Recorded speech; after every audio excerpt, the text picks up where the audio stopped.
বাচ্চাটা নষ্ট করে দাও রিয়াসা। আমি এই বাচ্চার ভার বহন করতে পারবো না। মুক্তি চাইছি আমি। সংসার নামক এই মিথ্যে বেড়াজাল থেকে মুক্তি চাইছি আমি।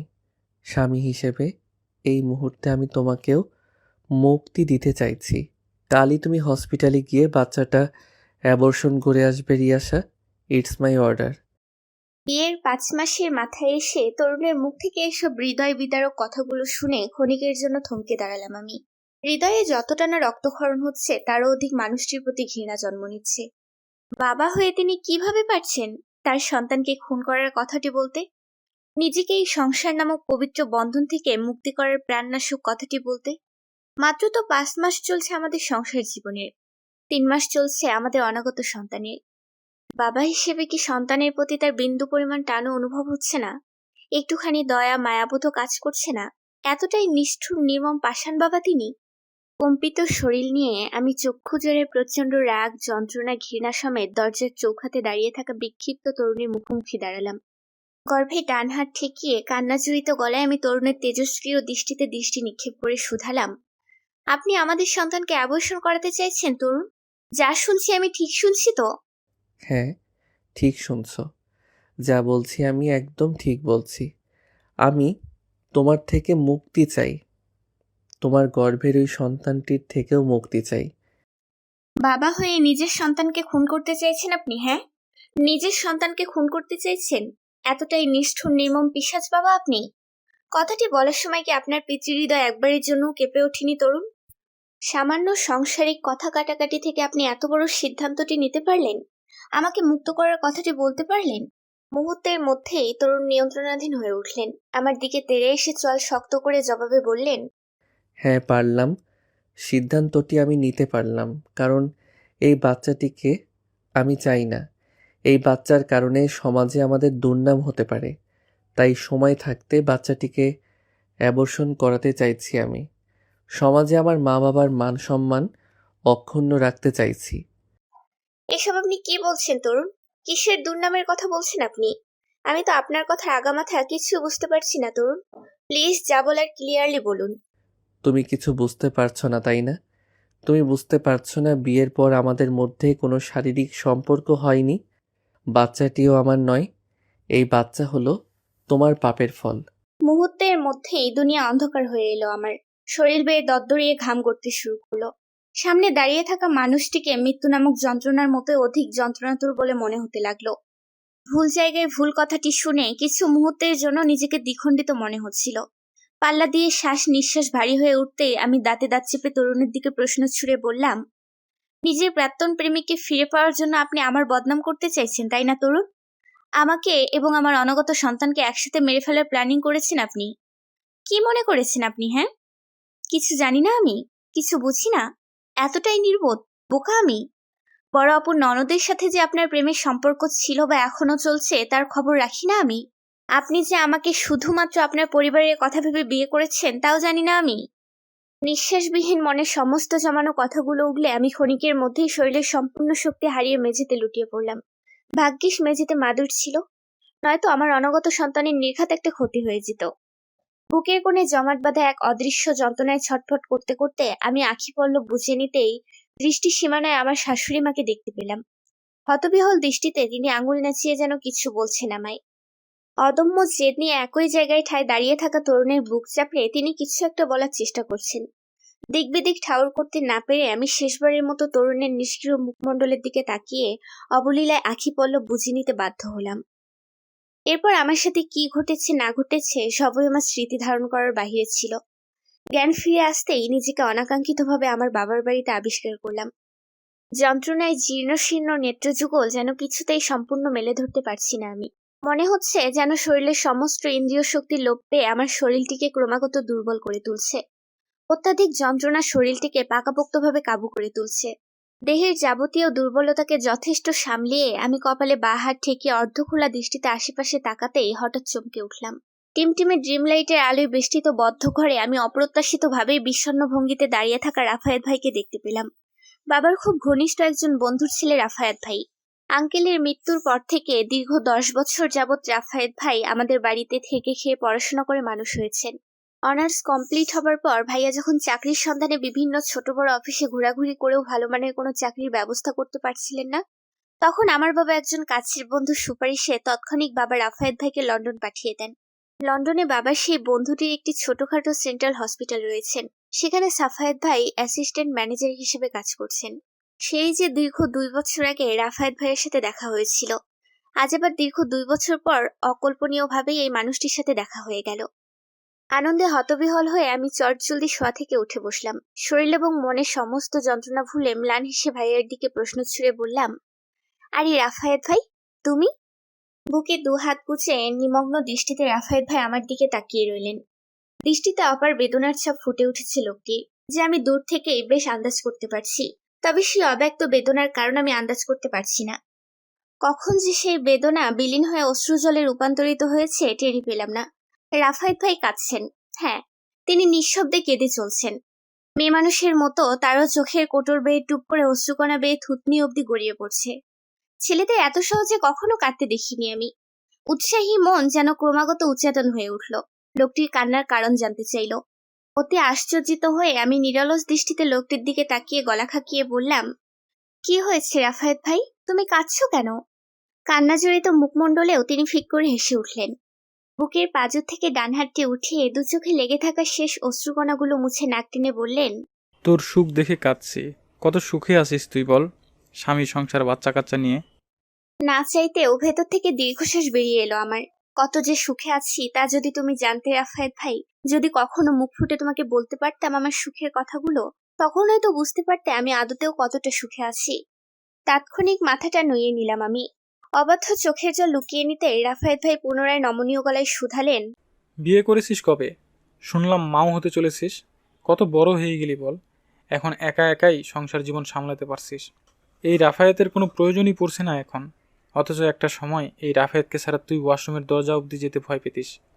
রাত বিরাতে তোর জন্য ওয়াশরুমের দরজায় দাঁড়িয়ে কত যে মশার কামড় খেতে হয়েছে আমার, তার কোনো নির্দিষ্টতা নেই। মনে আছে তো এসব, নাকি ভুলে গেছিস সব? ধীরে ধীরে রাফায়েত ভাইয়ের চল শক্ত হয়ে আসছে। আখি জোড়ায় বেদনার চেয়ে অধিক জেদ প্রকাশিত হচ্ছে। অশ্রুসিক্ত চোখে আমি মাথা উঁচিয়ে রাফায়েত ভাইয়ের দিকে একবার তাকালাম। খেয়াল করে দেখলাম আবারও লোকটির চোখের কোটর বেয়ে অবলীলায় শ্রাবণের জল গড়িয়ে পড়ছে। এই শ্রাবণ তো এই খরা। এই মুহূর্তে লোকটিকে বুঝে উঠতে পারছি না মোটেও। শত চেষ্টা সত্ত্বেও চোখের জলকে যেন তিনি কিছুতেই আটকে রাখতে পারছেন না। কেন জানি না দ্বিতীয়বারের মতো আবারও হৃদয় কেঁপে উঠল আমার। হ্যাঁ, এই মানুষটির প্রতি দ্বিতীয়বারের মতো আবারও হৃদয় কেঁপে উঠল আমার। অজান্তে আমিও চোখের জল ছেড়ে কান্নাজড়িত গলায় প্রত্যুত্তরে বললাম, তুমিও তো আমাকে ছাড়া দিব্যি ভালো আছো রাফায়েত ভাই। নিজের কর্মজীবন নিয়ে দারুণ ব্যস্ত হয়ে পড়েছো। এতটাই ব্যস্ত হয়ে পড়েছো যে আমার সামান্যতম খোঁজ খবর নেওয়ার সময়টুকু বের করতে পারোনি তুমি। লন্ডন যাবার পর থেকে কখনো চেষ্টা করেছিলে আমার সাথে যোগাযোগ করার, আমার সাথে দুদণ্ড কথা বলার, আমার খোঁজ খবর রাখার? তাৎক্ষণিক আমার থেকে দৃষ্টি সরিয়ে নিলেন তিনি। অন্য পাশ ফিরে পুনরায় চোখের জল মুছে কম্পিত গলায় বললেন, তুইও তো কখনো চেষ্টা করিসনি আমার সাথে যোগাযোগ করার। বিয়ের খবরটা পর্যন্ত আমার কাছে পৌঁছাবার প্রয়োজন মনে করিসনি। 2 বছর পর যখন তোদের সবাইকে আমি সারপ্রাইজ দিতে এলাম, তখন আমি নিজেই এসে সারপ্রাইজড হয়ে গেলাম। ভাগ্যের কত নির্মম পরিহাস বল। উপরওয়ালা সেই ছোটবেলা থেকে কেন জানি না আমার সাথেই ভাগ্যের এই নির্মম খেলা খেলে আসছেন। প্রতি ক্ষেত্রে আমাকে হারিয়ে দিচ্ছেন। থামলাম আমি। রোজুগোল খরতর ভাবে কুচকে রাফায়েত ভাইয়ের দিকে প্রশ্ন ছুড়ে বললাম, কিন্তু বাবা তো বলেছিলেন তুমি আমার বিয়ের খবরটা জানতে, আর সময়ের অভাবে তখন আমার সাথে যোগাযোগ করতে পারোনি। ইতোমধ্যেই হন্তদন্ত হয়ে শোবার ঘরের দরজা ঠেলে আমার ছোট বোন রামিসা আমার ঘরে প্রবেশ করলো। তার এহেন তৎপর ভাবভঙ্গি দেখে মনে হচ্ছে যেন বাড়িতে নির্ঘাত চোর ডাকাত পড়েছে। ঘরে প্রবেশ করে সে বাঁকা দৃষ্টিতে একবার রাফায়েত ভাইয়ের দিকে তাকালো। অন্যদিকে রাফায়েত ভাই চোখের জল মুছে নিতে ব্যস্ত, নিজেকে যথেষ্ট স্বাভাবিক করতে প্রায়। সঙ্গে সঙ্গে রামিসা আবার দৃষ্টি ঘুরিয়ে হাঁপিয়ে ওঠা গলায় আমার দিকে উদ্বেগী দৃষ্টি নিক্ষেপ করে বলল, আপু, জলদি বসার ঘরে চল, জিজু এসেছেন তোকে ওই বাড়ি নিয়ে যেতে। বিশ্বাস কর, এই প্রথম জিজুকে চিনতে আমার বেশ বেগ পেতে হচ্ছে। কেমন যেন বদ্ধ উন্মাদ হয়ে গেছেন তিনি। বাতাসের বেগে বসা থেকে উঠে দাঁড়ালাম আমি। উতলা উদ্গ্রীব হয়ে রাফায়েত ভাই এবং রামিসাকে দুহাত দিয়ে সরিয়ে শোবার ঘর থেকে বেরিয়ে এলাম। শাড়ি কুচি সামলে দ্রুত পায়ে হেঁটে বসার ঘরে প্রবেশ করতেই দেখলাম তরুণ সত্যি বদ্ধ উন্মাদের মতো আমার বাবা মায়ের সাথে যা নাই তাই বলে কুরুচিপূর্ণ আচরণ করছেন। কিছুতেই তিনি আমার বাবা মায়ের কথা শুনছেন না। তরুণের সাথে অবশ্য আমার শাশুড়ি মা এবং শ্বশুর বাবাও আছেন। তারা কেউই তরুণকে আটকে রাখতে পারছে না। মুখ দিয়ে যা আসছে তাই তিনি অনবরত বলে চলেছেন। উপায় বুদ্ধি না পেয়ে শৈলের কথা চিন্তা না করেই আমি এক ছুটে তরুণের মুখোমুখি দাঁড়ালাম। আমাকে একটি পলক দেখা মাত্রই তরুণ কিছুটা শান্ত হয়ে বাড়ির সকলের সামনে আমায় আষ্টেপৃষ্ঠে জড়িয়ে ধরলেন। কিছু বুঝে ওঠার পূর্বেই তিনি বেসামাল ভঙ্গিতে চিৎকার করে বলতে আরম্ভ করলেন, তুমি এখনই এই মুহূর্তে আমার সাথে আমার বাড়ি ফিরে যাবে রিয়াশা। আমার অনুমতি ছাড়া তুমি এই বাড়িতে আসলে কেন? তুমি জানো না তোমাকে একটি পলক না দেখলে আমার দিন কাটে না, রাত কাটে না। আমাদের বাচ্চার সাথে কথা না বললে আমার একদণ্ড ঘুম আসে না। আমি এত কিছু জানি না। তুমি এক্ষুনি এই মুহূর্তে আমার সাথে আমার বাড়ি ফিরে যাবে। আমি তোমাকে বাড়ি নিয়ে যেতে এসেছি। বিস্মিত না হয়ে পারলাম না। একটু আগেও তো লোকটি আমার সাথে জানায় তাই বলে আচরণ করছিল, আমার চরিত্রে পর্যন্ত আঙুল তুলেছিল। মুখের ওপর আমাকে এবং আমার অনাগত সন্তানকে দিব্যি অস্বীকার করে আমাদের দুজনকে স্বয়ং মৃত্যু নামক যন্ত্রণার দিকে ঠেলে দিচ্ছিল। তার সামনেই তো মৃত্যু যন্ত্রণায় ছটফট করছিলাম আমি। শরীরের সর্বশক্তি হারিয়ে মেঝেতে পর্যন্ত লুটিয়ে পড়েছিলাম। অথচ তখন একটিবারের জন্যও তিনি আমার পাশে এসে দাঁড়াননি। সেই অকথিত যন্ত্রণা থেকে আমায় একটুখানি পরিত্রাণ দিতে আসেননি। এখন আবার সেই জামিল লোকটি ছুটে এসেছে আমাকে ওই বাড়ি নিয়ে যাওয়ার জন্য। বাড়ির সকলের সামনে নির্লজ্জের মতো আমাকে জড়িয়ে ধরতে পর্যন্ত কুণ্ঠাবোধ করেননি তিনি। আবার জোর গলায় বলছেন আমাকে ছাড়া তার দিন কাটে না, রাত কাটে না। বাচ্চার সাথে কথা না বললে তার ঘুম আসে না। এই তরুণকে তো আমি মোটেও চিনতে পারছি না, সম্পূর্ণ অপরিচিত লাগছে লোকটিকে। আচ্ছা, তিনি আমার সাথে আবার ছলনা করছেন না তো? আমাকে মিথ্যে আশ্বাস দিয়ে আবার বিশ্বাস অর্জন করে আমাকে আবার ওই বাড়িতে নিয়ে গিয়ে অকথিত নির্যাতন করতে চাইছেন না তো? তখন তো রাগ জেদ ঘৃণায় বড় আপুর ননদের বিষয়টি আমি মুখ ফুসকে বলে ফেলেছিলাম। তারই রিভেঞ্জ নেয়ার জন্য পরিকল্পিতভাবে এসব করছেন না তো তিনি? ভয়ে দেহের লোমকূপ দাঁড়িয়ে গেল আমার। লোকটিকে ক্রমাগত আতঙ্কের কারণ হিসেবে মনে হতে লাগলো। তাছাড়া এর মধ্যে একটি প্রশ্ন রয়েই গেল, আমি কখন এই বাড়িতে এলাম? আর কিভাবেই বা এলাম? কে নিয়ে এলো আমাকে এই বাড়িতে? যতদূর মনে আছে, জ্ঞান হারানোর আগ পর্যন্ত তো আমি ওই বাড়িতেই ছিলাম। এসব জল্পনা কল্পনার মাঝে আমার বাবার তেজি কণ্ঠস্বর আমার কর্ণকুহরে অতি রুক্ষভাবে প্রতিধ্বনিত হলো। গলায় গাম্ভীর্যতা এনে তিনি তরুণকে স্পষ্ট ভাষায় বললেন, তুমি এখন বাড়ি ফিরে যাও তরুণ। রিক্সা কিছুদিন আমাদের সাথেই এই বাড়িতে থাকতে এসেছে। যখন তার মন ঠিক হয়ে যাবে তখন আমি নিজেই রিক্সাকে তোমাদের বাড়ি গিয়ে পৌঁছে দিয়ে আসবো। মুহূর্তের মধ্যেই রাগে ফোঁস করে উঠলেন তরুণ। তড়িৎ বেগে আমাকে বুকের পাঁজর থেকে উঠিয়ে বাবার মুখোমুখি দাঁড়ালেন। ঘাড়ের রগ টান টান করে তিনি হিংস্নাত্মক গলায় বাবার দিকে প্রশ্ন ছুঁড়ে বললেন, আমাদের মাঝখানে আপনি কথা বলছেন কেন? আমাদের মাঝখানে আপনি কথা বলার কে? তাছাড়া আপনি আমার অনুমতি ছাড়া আমার ওয়াইফকে ওই বাড়ি থেকে নিয়ে এলেন কেন? কে দিয়েছে আপনাকে এত বড় সাহস, এত বড় অধিকার? উপস্থিত সবাই আশ্চর্যিত হয়ে তরুণের দিকে তাকিয়ে আছে। বাবা থতমত খেয়ে চক্ষু জোড়া প্রকাণ্ড করে নির্বোধ দৃষ্টিতে তরুণের দিকে চেয়ে আছে। তার ব্যবহার দেখে সবাই হয়তো এতক্ষণে তাকে বেয়াদব ভাবতে শুরু করেছে। তরুণের ব্যবহারে বিশেষ করে আমিও খুব বেশি আশ্চর্যিত। এর আগে কখনো তরুণকে আমি এভাবে বেয়াদবের মতো আচরণ করতে দেখিনি, কারোর সাথে গলা উঁচিয়ে কথা বলতে দেখিনি। আমার সাথেও কখনো খারাপ আচরণ করেনি সে। সবসময় ভালোবেসে আচরণ করেছে। প্রয়োজনে যতটুকু সম্ভব পাশে থেকেছে। জানি না হঠাৎ কি হলো তার। রাতারাতি এত কঠোরভাবে কিভাবে সে পাল্টে গেল। যদিও বড় অপুর ননদের সাথে তার কিছু একটা সম্পর্ক আমি আন্দাজ করতে পারি, তবে এর খারাপ প্রভাব কখনো আমার উপর পড়েনি। যদিও জানি না তাদের সম্পর্কটা আদতে একতরফা নাকি দুই তরফা। আন্দাজে বসে আমি একটু বেশি ভেবে ফেলছি না তো? তবে এসবের মধ্যে একটা জিনিস ক্লিয়ার হয়ে গেল, আমার বাবাই আমাকে ওই বাড়ি থেকে এই বাড়িতে নিয়ে এসেছিলেন। হয়তো শাশুড়ি মা কল করে বলেছিলেন তাই। তরুণের রাগের পরিমাণ বেগতিক বাড়তে লাগলো। রাগে এক প্রকার বিষধর সাপের মতো ঘুমিয়ে উঠছে সে। বাবা এবার রাগে ফোঁস করে উঠলেন। দাঁতে দাঁত চেপে রুর গলায় তরুণকে কিছু বলার পূর্বেই আমার শ্বশুর বাবা তরুণের বুকে হাত রেখে কান্নাজড়িত গলায় বললেন, শান্ত হ তরুণ, প্লিজ শান্ত হ। বড়দের সাথে এভাবে আচরণ করতে নেই বাবা। তোর শ্বশুর বাবা তো বলেছেন কিছুদিন পর তিনি নিজেই রিয়াশাকে আমাদের বাড়িতে রেখে আসবেন। বিশ্বাস কর, তোকে ছেড়ে রিয়াশা কোথাও যাবে না। এইবার অন্তত রিয়াশা তোকে ছেড়ে কোথাও যাবে না। প্লিজ বাবা, শান্ত হ তুই, প্লিজ। তরুণ এখনো তার জেদে অনড়। তার বর্তমান একরোখা ভাবভঙ্গি দেখে মনে হচ্ছে না শ্বশুর বাবার কথা সে আদতে কানে তুলেছে বলে। হুট করে শ্বশুর বাবাকে ডিঙিয়ে তিনি পুনরায় আমার মুখোমুখি দাঁড়ালেন। রক্তিম আখি জোড়ায় আকস্মিক আমার হাত দুখানা চেপে ধরে মিনতির স্বরে বললেন, তুমি আমাকে ছেড়ে কোথাও যেও না রিয়াসা, প্লিজ কোথাও যেও না। খুব ভালোবাসি আমি তোমাকে। শুধু তাই নয়, আমাদের বাচ্চাকেও আমি ভীষণ ভালোবাসি। তোমাদের দুজনকে ছাড়া আমি অচল প্রায়। প্লিজ তুমি আমার সাথে এবার বাড়ি ফিরে চলো। তোমাদের দুজনকে ছাড়া আমার এক মুহূর্ত ভালো লাগে না রিয়াসা। দম বন্ধ লাগে, মরে যেতে ইচ্ছে করে। রাগটা যেন চট করে আমার মাথায় চড়ে বসলো। নিয়ন্ত্রণাধীন হয়ে আমি রাগান্বিত মুখমণ্ডলে জল শক্ত করে প্রত্যুত্তরে তরুণকে বললাম, নাটক করতে এসেছো তুমি আমার সাথে, না? নাটক করতে এসেছো? একটু আগেই তো আমাকে আমার অনাগত সন্তানকে মেরে ফেলার প্ল্যানিং করেছিলে তুমি। এখন আবার ভালো স্বামী সাজে অভিনয় করতে এসেছো? আমাকে এবং আমার পরিবারকে বোকা বানাতে এসেছো? কিছুক্ষণের মধ্যেই তরুণ চমকে উঠলেন। তাৎক্ষণিক তিনি মুখমণ্ডলে নির্বোধ ছাপ ফুটিয়ে তুললেন। রুজুগোল অবিলম্বে কুঁচকে তিনি আমার দিকে প্রশ্ন ছুড়ে বললেন, কি বললে তুমি? আমি তোমাদের মেরে ফেলার প্ল্যানিং করছিলাম? হ্যাঁ করছিলেন। আপনার চোখের সামনে আমি মেঝেতে পড়ে যন্ত্রণায় ছটফট করছিলাম। ফিরেও তাকাননি আপনি। পাশে দাঁড়ানোর প্রয়োজনও বোধ করেনি তখন। উল্টো আমার চরিত্রে আঙুল তুলেছিলেন আপনি। আমাদের সন্তানকে নষ্ট করতে চাইছিলেন। আমার থেকে মুক্তি চাইছিলেন। সঙ্গে সঙ্গেই তরুণ আমার হাতের শক্ত বাঁধনটি ছেড়ে দিলেন। দু চোখে টলমল জল নিয়ে তিনি নিচু গলায় আমার দিকে প্রশ্ন ছুড়ে বললেন, আমি সত্যি এসব বলেছিলাম তোমাকে?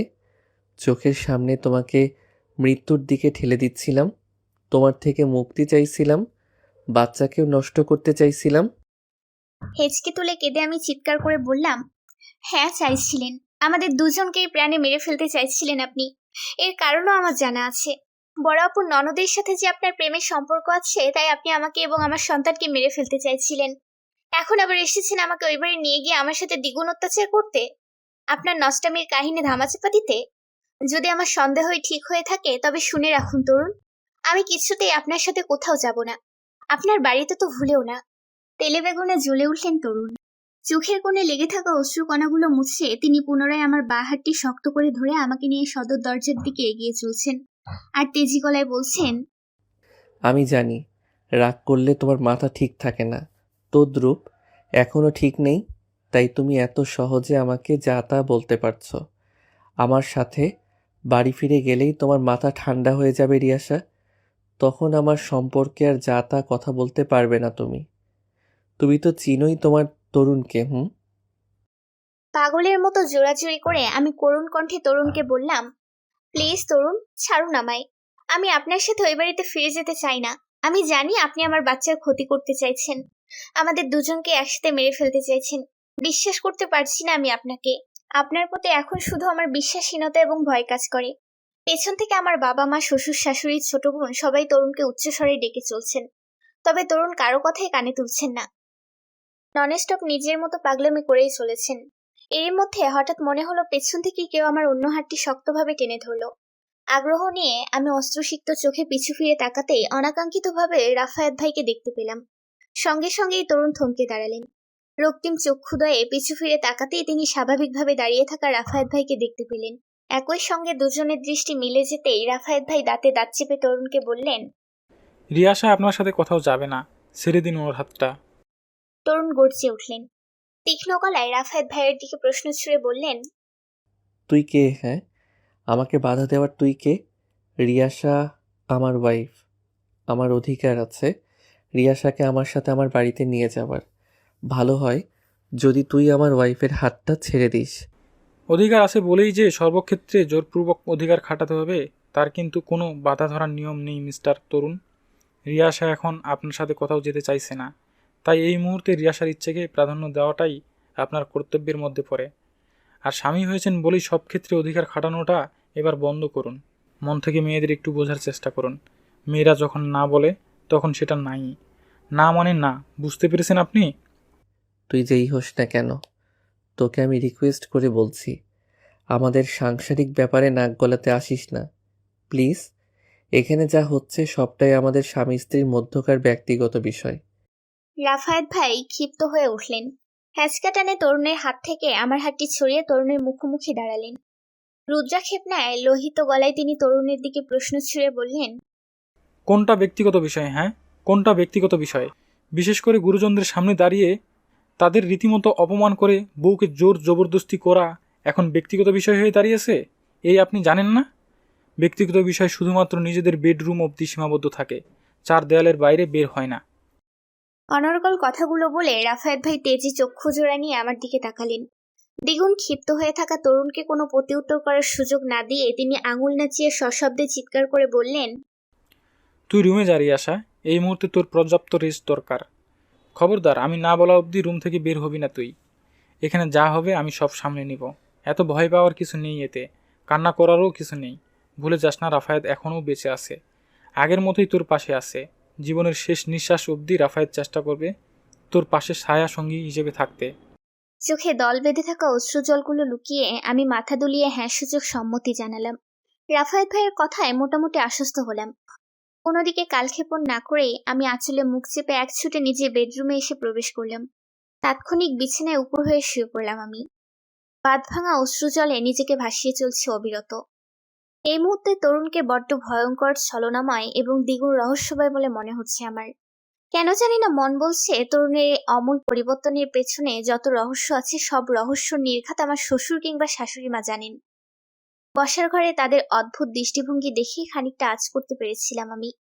তবে এর আগে আমার আরো একটি বিষয় নিশ্চিত হতে হবে, তা হলো বড় আপুর ননদের সাথে পার্সোনালি কথা বলা কিংবা সরাসরি দেখা করা। তাদের মধ্যে আদতেও কোনো সম্পর্ক আছে কিনা বিনা সংকোচিতে জানতে চাওয়া। যদি ওনার কথার আকার ইঙ্গিতে কোনোভাবে বুঝতে পারি যে তাদের উভয়ের মধ্যে কোনো ভালোবাসার সম্পর্ক রয়েছে, তবে ধরে নিতে হবে তরুণ প্ল্যানিং করেই আমাকে ওই বাড়ি থেকে নিয়ে যেতে এসেছিল। সঠিক জায়গায় সত্য কথাটি বলার অপরাধে আমাকে শারীরিক এবং মানসিকভাবে নির্যাতন করার জন্য। শরীর ক্রমাগত নিস্তেজ হয়ে আসছিল আমার। অতিরিক্ত কান্নার প্রভাবে আখি জোড়া জ্বালাপোড়া করতে শুরু করলো। গলা শুকিয়ে শুকনো কাঠে পরিণত হলো। ক্ষুধা মন্দা বৃদ্ধি পেয়ে শরীরটিকে অত্যাধিক দুর্বল করে তুলছিল। সব মিলিয়ে অবস্থা আমার শোচনীয়। এই মুহূর্তে নিজের জন্য চিন্তা না করলেও আমার অনাগত বাচ্চার জন্য খুব চিন্তা হচ্ছে। নিজেকে অভুক্ত রাখা মানে তো আমার বাচ্চাটিকে অভুক্ত রাখা। বাচ্চার কথা ভাবতে উদ্বিগ্নতায় নাকমুখ কুঁচকে এলো আমার। আধখোলা দৃষ্টিতে দেয়াল ঘড়ির দিকে উৎসুক দৃষ্টি নিক্ষেপ করতেই দেখলাম ঘড়িতে রাত প্রায় 10টা বাজে। তরুণের সাথে আমার ঝগড়া হয়েছিল সকাল ঠিক 10টার সময়, আর এখন বাজছে রাত 10টা। মাঝখানে মোট 12 ঘন্টার ব্যবধান। বসার ঘরে বর্তমানে ঠিক কি কি ঘটছে কেন জানি না, তা জানার বিন্দুমাত্র আগ্রহ, কৌতূহল কিংবা ইচ্ছেবোধ জাগ্রত হচ্ছে না আমার। আপাতত পেট ভরে খেয়ে দিয়ে একটু ঘুমানোটাই গুরুত্বপূর্ণ বলে মনে করছি। যাই হয়ে যাক, বাচ্চার জন্য আমাকে স্বার্থপর হতেই হবে, শক্ত হতেই হবে। ক্ষুধামন্দায় শরীর বেগতিক অস্থির হয়ে উঠতেই আমি পেটে হাত রেখে অস্পষ্ট গলায় বিছানায় শুয়ে থেকেই রামিসাকে যতখানি সম্ভব ডাকতে শুরু করলাম। তবে আমার মিহি গলার স্বর হয়তো শোবার ঘরের দরজা পেরিয়ে বসার ঘর অব্দি পৌঁছাচ্ছে না। তাই তো রামিসা আমার ডাকে সাড়া দিচ্ছিল না। জানি না এই মুহূর্তে বসার ঘরে ঠিক কি পরিমাণ জলস্বাস হচ্ছে। আদতে দুই পরিবারের মধ্যে সব ঠিক আছে কিনা তাও জানি না আমি। তবে খিদের তাড়নায় ছটফট করতে করতে এক পর্যায়ে আমি ঘুমিয়ে পড়লাম। সেই ঘুম ভাঙলো আমার মাথায় কারো আলতো হাতের স্পর্শে। কেউ অতি যত্নে আদরে ভালোবেসে আমার মাথায় হাত বুলিয়ে চলছে। মন তো চাইছিল তার যত্নে আরো একটু ঘুমিয়ে থাকি, তবে দেহের প্রখর অনুভূতি বোধগুলো অচিরেই আমাকে জাগ্রত করতে বাধ্য হলো। কৌতূহল, উচ্ছ্বাস এবং উদ্বিগ্নতা নিয়ে আখি পল্লব মেলে ধরতেই দৃষ্টিতে একরাশ মগ্নতা নিয়ে বসে থাকা রাফায়েত ভাইকে দেখতে পেলাম। জাগ্রত অবস্থায় আমাকে দেখা মাত্রই রাফায়েত ভাই মগ্নতা কাটিয়ে ম্লান হেসে উঠলেন। পুনরায় তিনি আমার মাথায় হাত বুলিয়ে দিতেই আমি তাৎক্ষণিক রাফায়েত ভাইয়ের হাতটি এক ঝটকায় আমার মাথার উপর থেকে সরিয়ে দিলাম। জায়গা থেকে অনেকখানি সরে এসে আমি বিস্মিত দৃষ্টিতে রাফায়েত ভাইয়ের দিকে প্রশ্ন ছুড়ে বললাম, কি হলো রাফায়েত ভাই, এত রাতে তুমি আমার ঘরে কি করছো? ব্যথিত দৃষ্টিতে রাফায়েত ভাই আমার দিকে তাকালেন। একই দৃষ্টিতে কিছুক্ষণ আমার দিকে তাকিয়ে থেকে তিনি অবিলম্বে বাড়িয়ে রাখা হাতটি গুটিয়ে নিলেন। তাৎক্ষণিক মাথা নুইয়ে তিনি বুকের মাঝখানে হাতটি গুজে অপরাধ সূচক গলায় প্রতি উত্তরে বললেন, তোর কিছুর প্রয়োজন আছে কিনা জানতে এসেছিলাম। প্রসঙ্গ পাল্টে আমি উৎসাহী গলায় শুধালাম, তরুণ কি চলে গেছে? মাথা উঁচিয়ে রাফায়েত ভাই আমার দিকে তাকালেন। কিঞ্চিত মুহূর্ত মৌন থেকে তিনি বেদনাহত দৃষ্টিতে ম্লান হেসে বললেন, কেন, তরুণকে খুব মিস করছিস? নেত্র কোটরে একটু একটু করে জল ভরাট হতে লাগলো আমার। সঙ্গে সঙ্গেই চোখের জল ছেড়ে দিলাম আমি। কাতর গলায় প্রতি উত্তরে বললাম, খুব ভালোবাসিস তরুণকে, তাই না? ভালো না বাসলে হয়তো 5 মাস তার সাথে সংসার করা হতো না। কিন্তু তরুণ তো তোকে ভালোবাসে না। থমকালাম আমি। অশ্রুসিক্ত আখি জোড়ায় প্রবল উদ্বিগ্নতা নিয়ে শুধালাম, কে বলল ভালোবাসে না? রাফায়েত ভাই ক্রুর হেসে উঠলেন। ব্যগ্র গলায় বললেন, তুই নিজের মুখেই বলেছিলি তরুণের অন্য কারোর সাথে সম্পর্ক আছে। হুম, মন থেকে বলিনি, আন্দাজে বসে বলেছি। খুব রাগ হচ্ছিল তাই। আর রাগ হলে আমার মাথা ঠিক থাকে না। মুহূর্তের মধ্যে রাফায়েত ভাইয়ের ঠোঁটের কোণে লেগে থাকা সেই বাঁকা হাসি কোথায় যেন মিলিয়ে গেল। অচিরেই চোয়াল শক্ত হয়ে উঠল।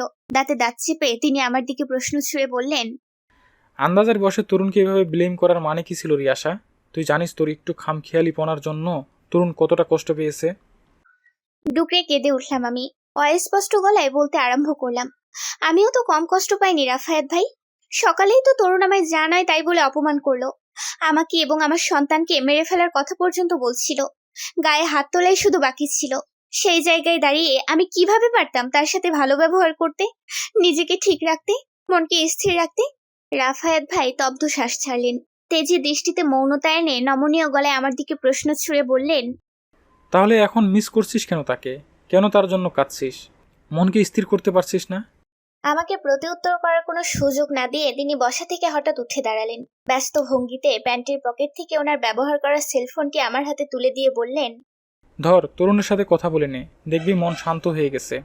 দ্রুত বেগে শোয়া থেকে উঠে বসলাম আমি। মৃদু হেসে রাফায়েত ভাইয়ের হাত থেকে ফোনটি হাতে তুলে নিলাম। দ্বিগুণ উৎসাহিত হয়ে আমি তরুণের নাম্বার ডায়াল করতেই রাফায়েত ভাই কেমন যেন গলা জড়ানো স্বরে শুধালেন, খুব বেশি খুশি হয় না যখন প্রিয় মানুষটার সাথে যোগাযোগ করার সুযোগ হয়ে ওঠে। স্ক্রিন থেকে দৃষ্টি উঠে আমি তাৎক্ষণিক রাফায়েত ভাইয়ের ব্যথিত দৃষ্টিতে দৃষ্টি মিলালাম। কোনোদিকে কালক্ষেপণ না করে আমি উচ্ছ্বাসিত গলায় বললাম, খুব খুশি হয়। বিমর্ষ দৃষ্টিতে রাফায়েত ভাই আমার দিকে তাকালেন। অতঃপর নাক টেনে ভগ্ন গলায় বললেন, কিন্তু আমার ভাগ্যে এই খুশিটা কখনো জুটেনি জানিস। আমার মনে বাস করা প্রিয় মানুষটি কখনো আমার মনের খবর জানতেই পারেনি, কখনো উপলব্ধি করতে পারেনি আমাকে একটুখানি বোঝার অপেক্ষায় চাতক পাখির মতো কত বছরের পর বছর অবলীলায় কাটিয়ে দিয়েছি আমি। তাকে একটি নজর দেখার প্রতীক্ষায় প্রেম পিপাসু আঁখি জোড়া কত শত রজনী যে চেয়ে চেয়ে কাটিয়ে দিয়েছে সে কখনো জানতেই পারবে না। তাকে নিয়ে স্বপ্নপুরীতে যে বিশাল রাজ্য গড়েছিলাম আমি, দীর্ঘ 10 বছর ধরে নিরলস পরিশ্রম করার পর জানতে পারলাম এত অধ্যবসায়ের ফলে যে রাজ্য আমি রচিত করেছিলাম সেই রাজ্যসহ রাজ্যের রানীও এখন অন্য কারোর হয়ে গেছে। সেই প্রত্যাশিত রাজ্য এখন আর আমার নেই। চোখ বুঝতেও এখন ভয় হয়ে জানিস। চোখে সহস্র ক্লান্তি ভর করলেও এখন চোখ বুঝতে ভয় হয়। নিজের তৈরি করা রাজ্য আমি দ্বিতীয় কারো বিচরণ সহ্য করতে পারছি না। হতভম্ব দৃষ্টিতে আমি রাফায়েত ভাইয়ের গভীর শোকাহত দৃষ্টিতে তাকালাম। নেত্র কোটর জুড়ে অবলীলায় জল চিকচিক করে উঠতে আমি শুকনো ঢোক গিলে উৎসুক গলায় প্রশ্ন ছুড়ে বললাম, কে সেই রানী রাফায়েত ভাই, যে তোমার ভালোবাসা বুঝলো না? রাফায়েত ভাই থমকালেন।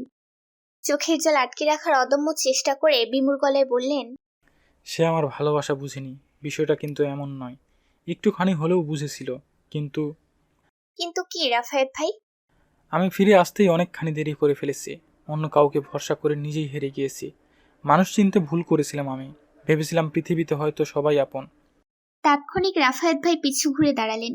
নেত্রকোটরে জমে থাকা বিন্দু বিন্দু অশ্রুকণাগুলোকে দুহাত দ্বারা মুছে তিনি নির্লিপ্ত গলায় বললেন, তরুণের সাথে কথা বল তুই, আমি তোর জন্য খাবার নিয়ে আসছি। প্রতিউত্তর করার সুযোগ দিলেন না তিনি। হন্তদন্ত হয়ে ঘর থেকে প্রস্থান নিলেন। নির্লিপ্ত নির্বিকার দৃষ্টিতে কিছুক্ষণ লোকটির যাওয়ার পথে তাকিয়ে রইলাম আমি। কে সেই রানী? কাকে ভরসা করে রাফায়েত ভাই ঠকেছেন? বিষয়গুলো যেন আমার কাছে ধাঁধার মতো মনে হচ্ছিল, যার উত্তর হয়তো আমাকে নিজেকেই খুঁজে বের করতে হবে। আপাতত বিষয়টি আমি মাথা থেকে ঝেড়ে আমি পুনরায় ফোনের স্ক্রিনের দিকে দৃষ্টি বুলালাম। তরুণের নাম্বারে কল ঢুকতেই ওপাশ থেকে তরুণ সঙ্গে সঙ্গে কলটি তুলে নিলেন। কম্পিত গলায় তিনি অনর্গল বলতে আরম্ভ করলেন, কে? রিয়াসা? আমি জানতাম তুমি কল করবে, তাই তো তোমার প্রতীক্ষায় এখনো আমি না ঘুমিয়ে জেগে আছি। শুনুন, আমার সাথে নাটক করবে না, একদম না। এই বাড়িতে আসার পর থেকেই আপনি আমার সাথে ক্রমাগত নাটক করে আসছেন। এতই যেহেতু ভালোবাসেন আমাকে, তাহলে সকালে আমার সাথে এমন খারাপ আচরণ করলেন কেন? কেন বললেন আমার বাচ্চাটাকে নষ্ট করে দিতে, আমাকে মুক্তি দিতে? বাচ্চাটা আপনার নয়, বাচ্চাটা আমার পাপের ফল। বিশ্বাস করো রিয়াসা, সকালে আমি তোমার সাথে কীরূপ ব্যবহার করেছি, তোমাকে কতটা হার্ট করেছি, কি থেকে কি বলেছি, কিছুই মনে নেই আমার। জ্ঞান তো আমি তোমার সাথে কখনো খারাপ ব্যবহার করতে পারি না রিয়াসা। আমার দ্বারা তা কখনো সম্ভবই না। তুমি তো আমাকে চিনোই রিয়াসা। 2 বছর সম্পর্কের পর আমরা ভালোবেসে বিয়ে করেছি। এত বছরেও তুমি আমাকে চিনতে পারোনি বলো? এক সেকেন্ড। 2 বছর সম্পর্কের পর আমরা বিয়ে করেছি মানে? কি বলতে চাইছেন আপনি? বিয়ের আগে তো আমাদের মধ্যে কোনো প্রেমের সম্পর্কই ছিল না।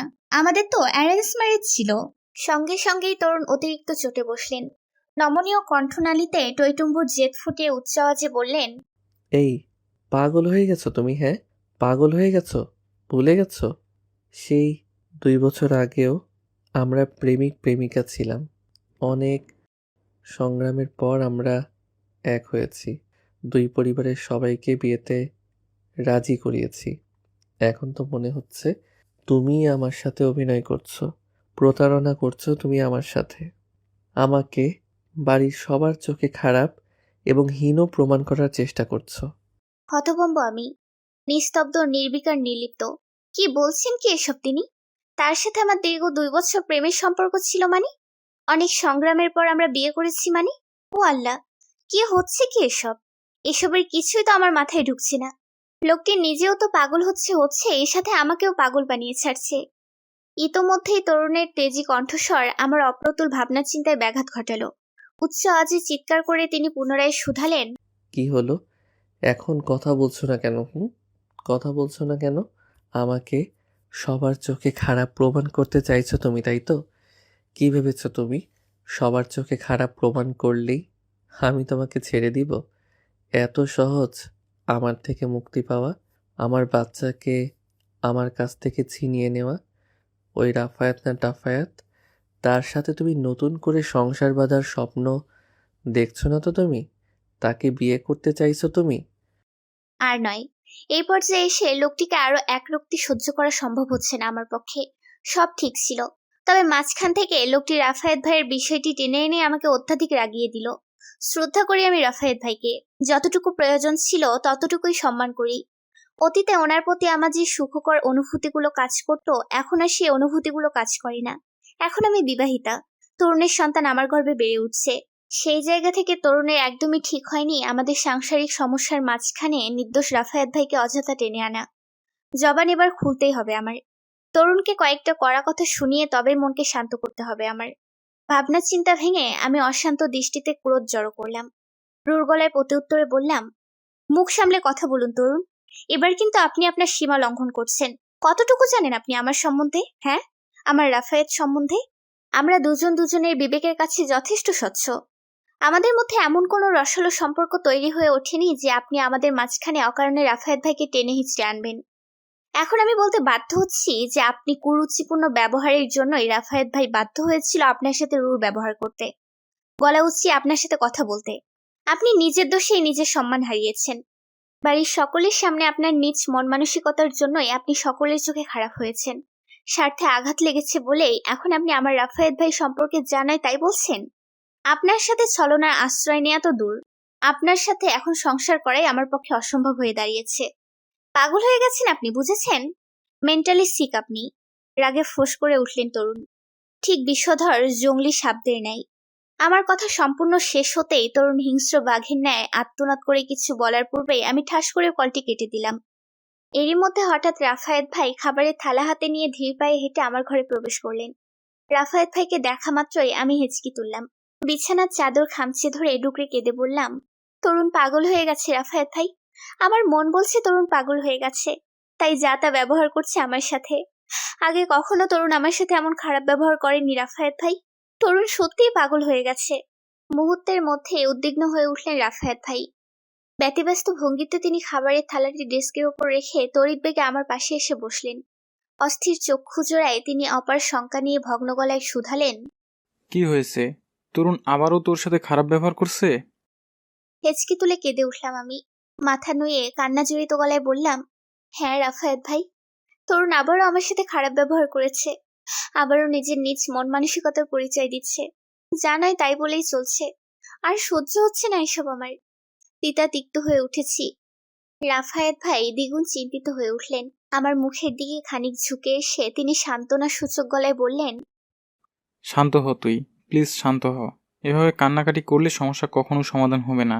আই থিঙ্ক তরুণ মানসিকভাবে কোনো কারণে পেরেশানিতে ভুগছে। অফিসের কাজকর্ম নিয়ে হয়তো ফ্রাস্ট্রেটেড হয়ে আছে। মাঝে মাঝে এমন হয়, মানসিক অবসন্নতায় ভুগলে এমন বিধ্বস্ত অবস্থা হয়। তুই বিষয়টিকে এত জটিলভাবে না দেখে স্বাভাবিকভাবেও ভেবে নিতে পারিস। কিছুদিন সময় দে নিজেদের, দেখবি সব ঠিক হয়ে গেছে। সংসার জীবনে এমন অনেক টুকটাক মনোমালিন্য হয়েই থাকে, তবে ধৈর্য ধরে সব পরিস্থিতি সামলে নেওয়াই হলো প্রকৃত স্বামী স্ত্রীর সম্পর্ক।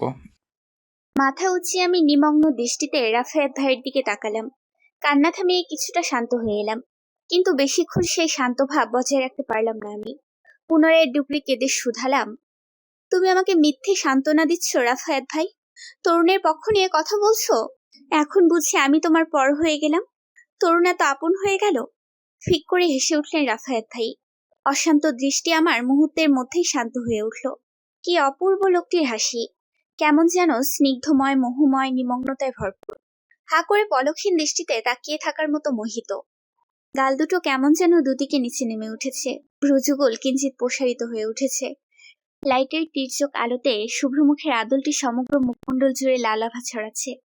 নিচের ঠোঁটের ঠিক মাঝখানে থাকা কৃষ্ণ রঙের তিলটিও দ্বিগুণ ব্লাশ করে উঠছে। রেশমি চুলগুলো উন্মুক্ত জানালা দিয়ে আসা মাঝরাতের স্নিগ্ধ এবং কোমলময়ী বাতাসের প্রভাবে বিশৃঙ্খলভাবে হেলে দুলে উঠছে। দেখতে অমায়িক সৌন্দর্যে অধিকারী লাগছে। দৃষ্টিতে অপার মুগ্ধতা ভর করে উঠতেই আমি তাৎক্ষণিক দৃষ্টি নিয়ে নিলাম। কিছুতেই দ্বিতীয়বারের মতো লোকটির এই মুগ্ধ করার সৌন্দর্যে নিজের দেহ এবং মনকে ভাসিয়ে দেওয়া চলবে না। এখন আমি বিবাহিতা, সম্প্রতি বাচ্চার মা হতে চলেছি। এই চিরন্তর সত্যগুলোই এখন আমার মাথায় রাখতে হবে। এর বাহিরে সব অতীত কিংবা কিছু মুহূর্তের জন্য আকর্ষণীয় সত্যিগুলোকেও আমার তুচ্ছ জ্ঞান করতে হবে। হাসি থামালেন রাফায়েত ভাই। ডেস্কের ওপর থেকে খাবারের থালাটি নিঃশব্দে হাতে তুলে নিলেন। তাৎক্ষণিক থালাটি আমার হাতে ধরিয়ে দিয়ে তিনি হাস্যোজ্জ্বল গলায় বললেন, খাবারটা আগে খেয়ে নে, এরপর না হয় খুব সময় নিয়ে আমার উপর যত অভিযোগ আছে সব এক এক করে বলবি। বিশ্বাস কর, সব মনোযোগ দিয়ে শুনবো আমি, একটুও বিরক্ত বোধ হব না। খাবারের প্লেটটি হাতে তুলে নিলাম আমি। মাথা নুইয়ে নিম্ন আওয়াজে রাফায়েত ভাইকে শুধালাম, তুমি খেয়েছিলে? না, কয়েকদিন যাবৎ ডায়েটে আছি, রাতে খুব কম সময়ই খাওয়া হয়। তুই খেয়ে নে, দেখেই বোঝা যাচ্ছে খুব ক্ষুধার্ত তুই। চোখ মুখ কেমনে চুপসে গেছে, নিরাক নিরাক দেখাচ্ছে। এই সময় খাওয়া দাওয়ার প্রতি অধিক যত্নশীল হতে হয়। পুষ্টি জাতীয় খাবার খুব বেশি বেশি করে খেতে হয়, তাই তোকেও এক্ষেত্রে যথেষ্ট যত্নশীল হতে হবে। মাথা উঁচিয়ে আমি অপলক দৃষ্টিতে রাফায়েত ভাইয়ের দিকে তাকালাম। অতঃপর ম্লান হেসে বললাম, তুমি এখনো ঠিক আগের মতোই রয়ে গেছো রাফায়েত ভাই। সে আগের মতোই বিনা কারণে এখনো আমাকে গাইড করেই চলেছ। বিনা স্বার্থে আমার ভালো মন্দই খেয়াল রাখছো। কত যত্ন নিচ্ছ আমার, বলো। তুমি কি কখনো বদলাবে না রাফায়েত ভাই? সবসময় ঠিক এইরকমই থাকবে? স্তব্ধ শ্বাস ছাড়লেন রাফায়েত ভাই। তাৎক্ষণিক আমার পাশ থেকে উঠে সোজা দাঁড়িয়ে পড়লেন। মাথা নুইয়ে তিনি প্যান্টের পকেটে দুহাত গুজে নিচু গলায় শুধালেন, বদলে গেলে কি খুব খুশি হবি তুই? তখন সহ্য করতে পারবি তো আমার হঠাৎ এই বদলে যাওয়া? তখন কিন্তু সহ্য করতে পারবি না, হৃদয় পুরো ছারখার হয়ে যাবে। কাছের মানুষদের হঠাৎ পরিবর্তন কিন্তু মেনে নেওয়া খুব বেশি একটা সম্ভব হয় না। এর চেয়ে মৃত্যুকে মেনে নেওয়া হয়তো খুব বেশি সহজ। যেমন তরুণের হঠাৎ পরিবর্তনও তুই সহ্য করতে পারছিস না। দ্রুত বেগে জায়গা থেকে প্রস্থান নিলেন রাফায়েত ভাই। দরজার সন্নিকটে যেতেই তিনি হঠাৎ হাঁটার গতি থামিয়ে দিলেন। মাথাটা খানিক পেছনের দিকে ঘুরিয়ে তিনি অস্ফুট দৃষ্টিতে আমার দিকে তাকালেন। অতঃপর প্যান্টের পকেট থেকে ডান হাতটি উঠিয়ে তিনি চিবুকের কাছে হাতটি রেখে গলাটা খানিক ঝেড়ে নিলেন। এরপর অস্পষ্ট গলায় আমায় লক্ষ্য করে বললেন, খাবারটা খেয়ে তাড়াতাড়ি ঘুমিয়ে পড়, বেশি রাত অবধি জাগিস না, কিন্তু শরীর দুর্বল হয়ে যেতে পারে। সকালে আবার আমাদের দেখা হচ্ছে, কথা হচ্ছে। Good night. মাথা নাড়িয়ে হ্যাঁ সূচক সম্মতি জানালাম আমি। খাবারের প্রথম লোকমা মুখে তুলতেই রাফায়েত ভাই তড়িঘড়ি করে ঘর থেকে প্রস্থান নিলেন। গুড নাইট বলার সময়টুকুও দিলেন না আমায়। আসলে খাবার ছেড়ে আমারও রাফায়েত ভাইয়ের দিকে তাকাতে ইচ্ছে করছিল না। আপাতত খুব ক্ষুধার্ত আমি। সম্ভব হলে হয়তো পুরো দুনিয়াটাই এখন এক মুঠোই খেয়ে নিতাম আমি। কিছুক্ষণের মধ্যেই খাওয়া দাওয়া সম্পূর্ণ করে আমি রাফায়েত ভাইয়ের কথা মতো শুয়ে পড়লাম। ডান পাশ থেকে বাঁ পাশ ফিরে শুতেই হঠাৎ রাফায়েত ভাইয়ের সেলফোনটি আমার চোখে পড়ল। ইস, ভুলেই গিয়েছিলাম কথা বলার পর ওই সময় ফোনটি রাফায়েত ভাইয়ের হাতে তুলে দিতে। দেখ, কেমন ভুলো মন আমার। এক্ষেত্রে কিন্তু রাফায়েত ভাইও কম যায় না। নিজের ব্যবহার্য জিনিসের কথা নিজেই ভুলে গেলেন। এখন যদি কোনো কারণে ফোনটি দরকার হয় ওনার, তখন কি হবে? পাগলের মতো হয়তো খুঁজে চলবে ফোনটি, নয়তো মনে পড়লে আবার পাগলের মতো ছুটে আসবে আমার ঘরে। কি যে করে না লোকটা। এসব ভাবতে ভাবতে ইতোমধ্যে ফোনটি আমি হাতে তুলে নিলাম। কৌতূহলের বশে পাওয়ার বাটন অন করতেই হঠাৎ চমকে উঠলাম। স্ক্রিনের ওয়ালপেপারে আজ থেকে প্রায় 3 বছর আগের তোলা আমার এবং রাফায়েত ভাইয়ের একটি হাস্যকর সেলফি স্ক্রিন জুড়ে জ্বলজ্বল করছে। একটু আগে ওয়ালপেপারের দিকে খেয়াল ছিল না আমার। আমি তো তখন ফোনের কল লগ অব্দি সীমাবদ্ধ ছিলাম। এখন হঠাৎ পাওয়ার বাটন অন করতেই ছবিটি চোখে পড়ল। কিন্তু কেন? আমার ছবি রাফায়েত ভাইয়ের ওয়ালপেপারে কেন? তাও আবার সেই 3 বছর আগের ছবি। এখন শুধুমাত্র ভোর হবার অপেক্ষা। ভোরের দিকে দেখা হলেই রাফায়েত ভাইয়াকে আমি জিজ্ঞেস করবো আমার ছবি কেন ভাইয়ার ওয়ালপেপারে। ভোর পেরিয়ে সকাল প্রায় 10টা বাজছে আমার হাত ঘড়িতে। আমি এখন রাফায়েত ভাইয়ের সাথে একই রিকশায় বসে আছি। দুজনের মাঝখানে 2 থেকে 3 ইঞ্চি ব্যবধান রয়েছে। গা ঘেঁষাঘেঁষির মতো অবস্থা নাই। এখন দুজনেরই গন্তব্য বাগিচাগাঁও মাস্টার শেফ রেস্টুরেন্টে। ওখানেই বড় আপুর ননদ শিলা আপুকে আমি জরুরি ভিত্তিতে দেখা করতে বলেছি। অনেক জোরাজুরির পর তিনিও শেষ পর্যন্ত আমার সাথে দেখা করতে রাজি হয়ে গেলেন। রাফায়েত ভাইয়ের ফোন থেকে আমি ভোরবেলা কল করেছিলাম শিলা আপুকে। অনেক টেকনিক খাটিয়ে আপুর নাম্বারটি জোগাড় করতে হয়েছে আমার। রাফায়েত ভাইয়ের ফোনটি এখনো আমার কাছেই রয়ে গেছে, কারণ ভাইয়া এখনো ফোনটির সন্ধান করেনি। হয়তো এখনো কোনো প্রয়োজন পড়েনি ফোনটির। ইতোমধ্যে মৌনতা কাটিয়ে উঠলেন রাফায়েত ভাই। ঢুলঢুল দৃষ্টিতে তিনি পাশ ফিরে আমার দিকে তাকালেন। অতঃপর ঘুম জড়ানো গলায় শুধালেন, এই রিয়াসা, কোথায় যাচ্ছি আমরা? এই সাত সকালে গভীর ঘুম থেকে আমাকে এইভাবে টেনে আনার মানে কি? হ্যাঁ, 7 সকালে মানে? 10টা বাজছে এখন ঘড়িতে, আর তুমি 7 সকাল বলছো? হ্যাঁ বলছি, কারণ দুপুর 12টার আগে আমি ঘুম থেকে উঠি না। সিরিয়াসলি রাফায়েত ভাই? মানে তুমি লন্ডন যাবার পর একদম নবাব হয়ে গেছো? দুপুর 12টা অবধি ঘুমাতে হবে তোমার? কই, আগে তো সকাল 7টার আগে ঘুম থেকে না উঠতে পারলে তুমি আমার কান মলে দিতে, আর এখন নিজে 12টা-1টা অবধি ঘুমাও। কারণ এখন আমার সারা রাত জেগে কাজ করতে হয়। আমার ওয়ার্ক টাইমও হচ্ছে সারা রাত জেগে জেগে কাজ করা। কিন্তু কাল তো তুমি কোনো কাজই করনি, আর সেই জন্যই এত বেলা অবধি ঘুমানোর কোনো মানেই হয় না। রাফায়েত ভাই বিরক্ত হয়ে উঠলেন। ডান হাত দ্বারা কপাল ঘষে তিনি নাক মুখ খিচে বললেন, উফ, এখন তো অভ্যেস হয়ে গেছে আমার। কাজ না থাকলেও কালো সারা রাত জেগেই ছিলাম, আর এই কারণেই এখন চোখ টেনে মেলতে পারছি না আমি। বুঝছিস না কেন বলতো? হুম, আমি এত কথা বুঝতে চাই না। আমরা এখন বড় আপুর ননদের সাথে দেখা করতে যাব। তুমি পাশে থাকলে আমার সাহস বাড়বে, কোনো জড়তাও কাজ করবে না। তাই বাধ্য হয়ে তোমাকে ঘুম থেকে এভাবে ধরে নিয়ে আসা। চমকে উঠলেন রাফায়েত ভাই। তাৎক্ষণিক কপাল থেকে হাত সরিয়ে তিনি আশ্চর্যিত দৃষ্টিতে আমার দিকে তাকালেন। লোহিত গলায় শুধিয়ে বললেন, হোয়াট? তুই এখন বড় আপুর ননদের সাথে দেখা করতে যাবি? রীতিমতো অবিশ্বাস করছিস তুই তরুণকে? এই গতকাল রাতে না তোকে বলেছিলাম তরুণ মানসিকভাবে হয়তো কোনো কারণে ডিস্টার্বড হয়ে আছে, আর এই কারণেই তোর সাথে এবং ওর বাবা মায়ের সাথে, ইনফ্যাক্ট আঙ্কেল আন্টির সাথেও বাজে ব্যবহার করছে। তাছাড়া তরুণের আম্মু তো বলেই গেছেন কয়েকদিনের জন্য তোকে তরুণের থেকে দূরে থাকতে। তরুণের মন মর্জি বা মানসিক সমস্যাগুলো ঠিক হয়ে উঠলেই তারা তোকে ওই বাড়ি নিয়ে যাবেন। কেন নিজে নিজে এত পাকনামো করতে যাস? হ্যাঁ, সন্দেহজনক দৃষ্টিতে আমি রাফায়েত ভাইয়ের দিকে তাকালাম। তাৎক্ষণিক ভ্রুযুগল খট্টরভাবে কুঁচকে আমি রাফায়েত ভাইয়ের দিকে প্রশ্ন ছুড়ে বললাম, কি বললে তুমি? শাশুড়ি মা বলে গেছেন তরুণের থেকে আমাকে দূরে থাকতে? আমার হাজবেন্ড থেকে আমাকে দূরে থাকতে বলে গেছেন? হ্যাঁ, কারণ তরুণ এখন অসুস্থ, মানসিকভাবে বিরক্ত সে। তাই এখন তোকে ওর কাছ থেকে যথেষ্ট দূরে থাকতে হবে। এই সমস্যা থেকে উত্তরণের জন্য তাকে পর্যাপ্ত সময় দিতে হবে। পৃথিবীর কোন আইনে আছে, হ্যাঁ? কোন আইনে আছে স্বামী অসুস্থ থাকলে স্ত্রী তার পাশে থাকতে পারবে না? স্ত্রীকে তার থেকে দূরে থাকতে হবে? অসুস্থ অবস্থায় তাকে একা ছেড়ে দিতে হবে? এত কিছুর পরেও কি তোমার একটুখানিও সন্দেহ হচ্ছে না রাফায়েত ভাই? জানতে ইচ্ছে করছে না তরুণের আসল সমস্যাটি কি? তরুণ কি আসলেই মানসিকভাবে বিরক্ত, নাকি অন্য কোনো ভয়ঙ্কর সমস্যা আছে? মুহূর্তের মধ্যে ভরকে উঠলেন রাফায়েত ভাই। ঘুম জড়ানো চক্ষু জোড়া যেন মুহূর্তের মধ্যে ওনার প্রকাণ্ড হয়ে বিস্ময়ে বশীভূত হয়ে উঠল। অস্থির দৃষ্টিতে তিনি আমার দিকে প্রশ্ন ছুড়ে বললেন, সন্দেহ হবে মানে? মানসিকভাবে বিরক্ত হওয়া ছাড়াও আর কি সমস্যা থাকতে পারে তরুণের? কি বলছিস কি এসব? সন্দিহান দৃষ্টি সরিয়ে নিলাম আমি। সরু রাস্তায় দৃষ্টি নিবদ্ধ করে তব্ধ শ্বাস ছাড়লাম। ভাবুক ভঙ্গিতে বললাম, সেটাই আমাদের খুঁজে বের করতে হবে রাফায়েত ভাই। আমার মন বলছে তরুণের মধ্যে বিরাট কোনো সমস্যা আছে, যা তরুণের পরিবার রীতিমতো আমাদের থেকে লুকিয়ে যাওয়ার চেষ্টা করছে। যদি আমার ধারণা ঠিক হয়ে থাকে তো শিলাপুর থেকে হয়তো কিছু গুরুত্বপূর্ণ তথ্য আমরা পেতে পারি। তাই মূলত এত হন্য হয়ে শিলাপুর সাথে দেখা করতে যাওয়া। রাফায়েত ভাই ভাবনায় ডুবে গেলেন। তাৎক্ষণিক তিনি দুহাত দ্বারা এলোমেলো চুলগুলো পরিপাটি করতে ব্যস্ত হয়ে পড়লেন। পেছনের দিকে হেলে থাকা শার্টের কলারটি তিনি সোজা করে হঠাৎ অস্থির মুখমণ্ডলে আমার দিকে তাকালেন। ঘুম ঘুম ভাব মুহূর্তের মধ্যেই উধাও হয়ে গেছে। চোখে মুখে বিপুল তৎপরতা উপলব্ধি করা যাচ্ছে। হঠাৎ বিরক্তি মাখা গলায় তিনি নাক ছিটকে বললেন, ধ্যাত, তোর এসব সন্দেহের পাল্লায় পড়ে সকালের ঘুমটা মাটি হলো আমার। শুধু তাই নয়, ঠিকভাবে ফ্রেশও হতে পারলাম না। কেমন ঘিন ঘিন লাগছে আমার। অন্তত ফেসটা তো একটু ওয়াশ করার সময়টা দিতি, কিন্তু না, টেনে হিসড়ে এভাবে নিয়ে এলি। এখন আমাকে এই নোংরা ফেস নিয়ে রেস্টুরেন্টে শত শত মানুষের সামনে বসে থাকতে হবে।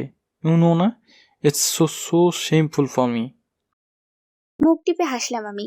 মজার ছলে বললাম, তুমি তো এমনিতেও অনেক সুদর্শন রাফায়েত ভাই। ফেস ওয়াশ করলেই বা কি, না করলেই বা কি, বেশি কিছু না।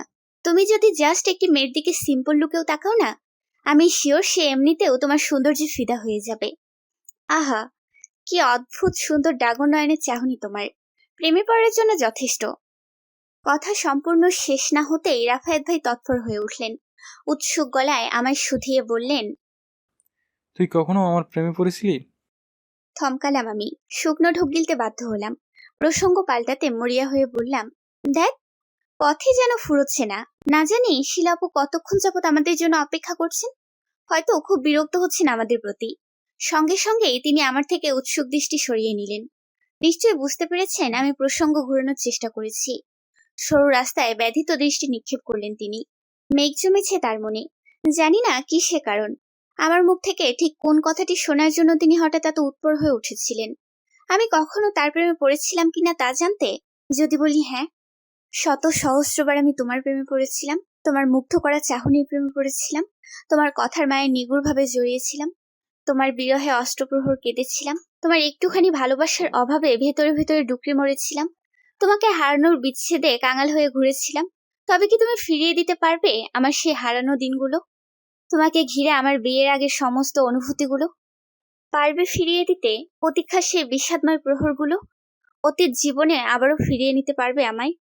না, পারবে না, কখনো পারবে না তুমি। কারণ এখন আমি বিবাহিতা, স্বামী, সংসার, গর্ভে বেড়ে ওঠা বাচ্চাও আছে আমার। তাই এখন পুরনো অতীত ঘেটে কোনো লাভ নেই। কোনোভাবে আমি অতীত ঘেটে বর্তমানকে অশুদ্ধ করতে চাই না। লোকটির ভগ্ন দৃষ্টি থেকে দৃষ্টি সরিয়ে নিলাম আমি। খেয়াল করে দেখলাম কিছুক্ষণ পরপর তিনি নাক টানছেন। শুনেছি মানুষের কান্না যখন চোখে জমে থাকে, চোখ ভাসিয়ে তারা কাঁদতে পারে না, তখন নাকি চোখের জলগুলো নাকের জল হয়ে গড়িয়ে পড়ে। অবশ্য শুধু শুনেছি বলে ভুল হবে, নিজের ক্ষেত্রেও অনেকবার তার প্রমাণ পেয়েছি। রাস্তা থেকে দৃষ্টি সরিয়ে রাফায়েত ভাই নিছক মৌন দৃষ্টিতে আমার দিকে তাকালেন। শোকাহত গলায় বললেন, ভাগ্যিস কখনো প্রেমে পড়িসনি। আমার এই ভাগ্যে সুখ কোথায় আছে? প্রেমে পড়লে হয়তো এতদিনে সুস্থভাবে শ্বাস নিয়ে বেঁচে থাকতে পারতাম না আমি। তোকে ঠকানোর যন্ত্রণায় ধুকে ধুকে শেষ হয়ে যেতাম। একপাক্ষিক যন্ত্রণা না হয় এখন সহ্য করে নিচ্ছি, দ্বিপাক্ষিক যন্ত্রণায় আমি নিঃস্ব হয়ে যেতাম। ওপরওয়ালা যা করেন নির্ঘাত ভালোর জন্যই করেন। কোনরূপ ভাবান্তর হলো না আমার। কেবল দীর্ঘশ্বাস ছেড়ে মাথা নুইয়ে নিলাম। এই মুহূর্তে লোকটির প্রতি দুর্বল হলে চলবে না আমার। নিজেকে শক্ত রেখে তরুণের সাথে জড়িত বর্তমান এবং ভবিষ্যৎ নিয়ে ভাবতে হবে আমার। বর্তমানে আমরা মাস্টার সেলফ রেস্টুরেন্টে বসে আছি। দোতলা বিশিষ্ট রেস্টুরেন্টটি দেখতে কিছুটা বুফের মতো, যদিও সম্পূর্ণ বুফে নাই।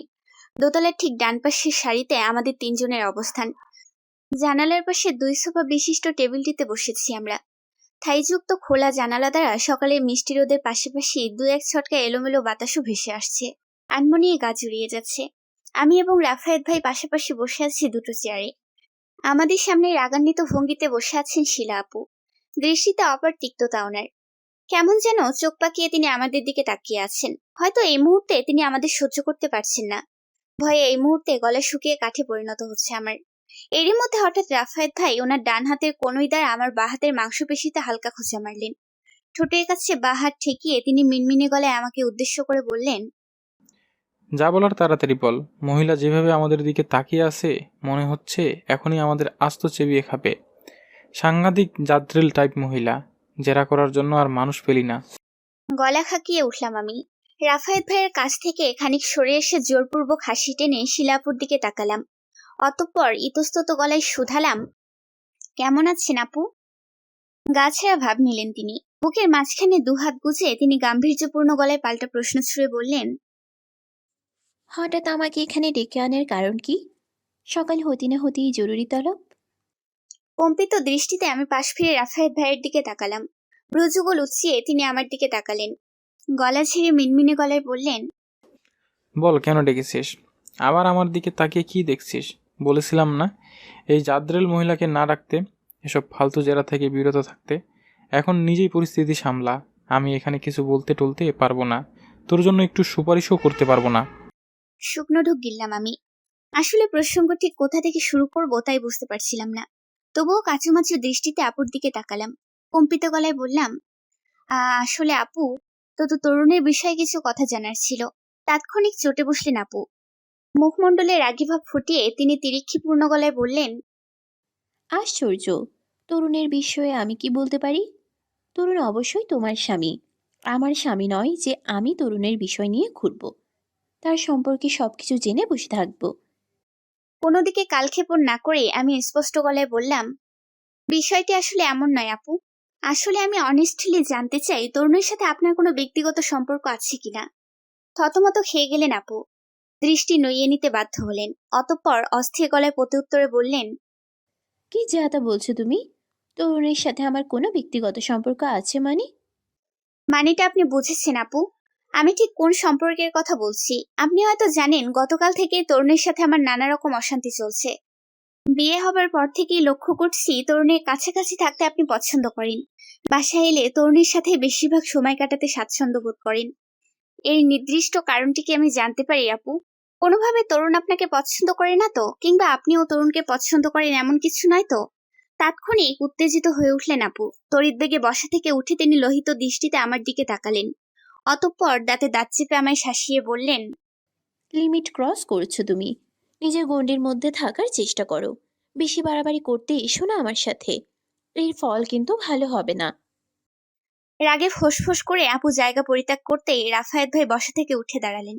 চোয়াল শক্ত করে তিনি পেছন থেকে আপুকে ডেকে বললেন, আমার তো মনে হচ্ছে আপনি একটু বেশি বাড়াবাড়ি করছেন। সহজ বিষয়টাকে সহজভাবে না দেখে জটিলভাবে দেখছেন।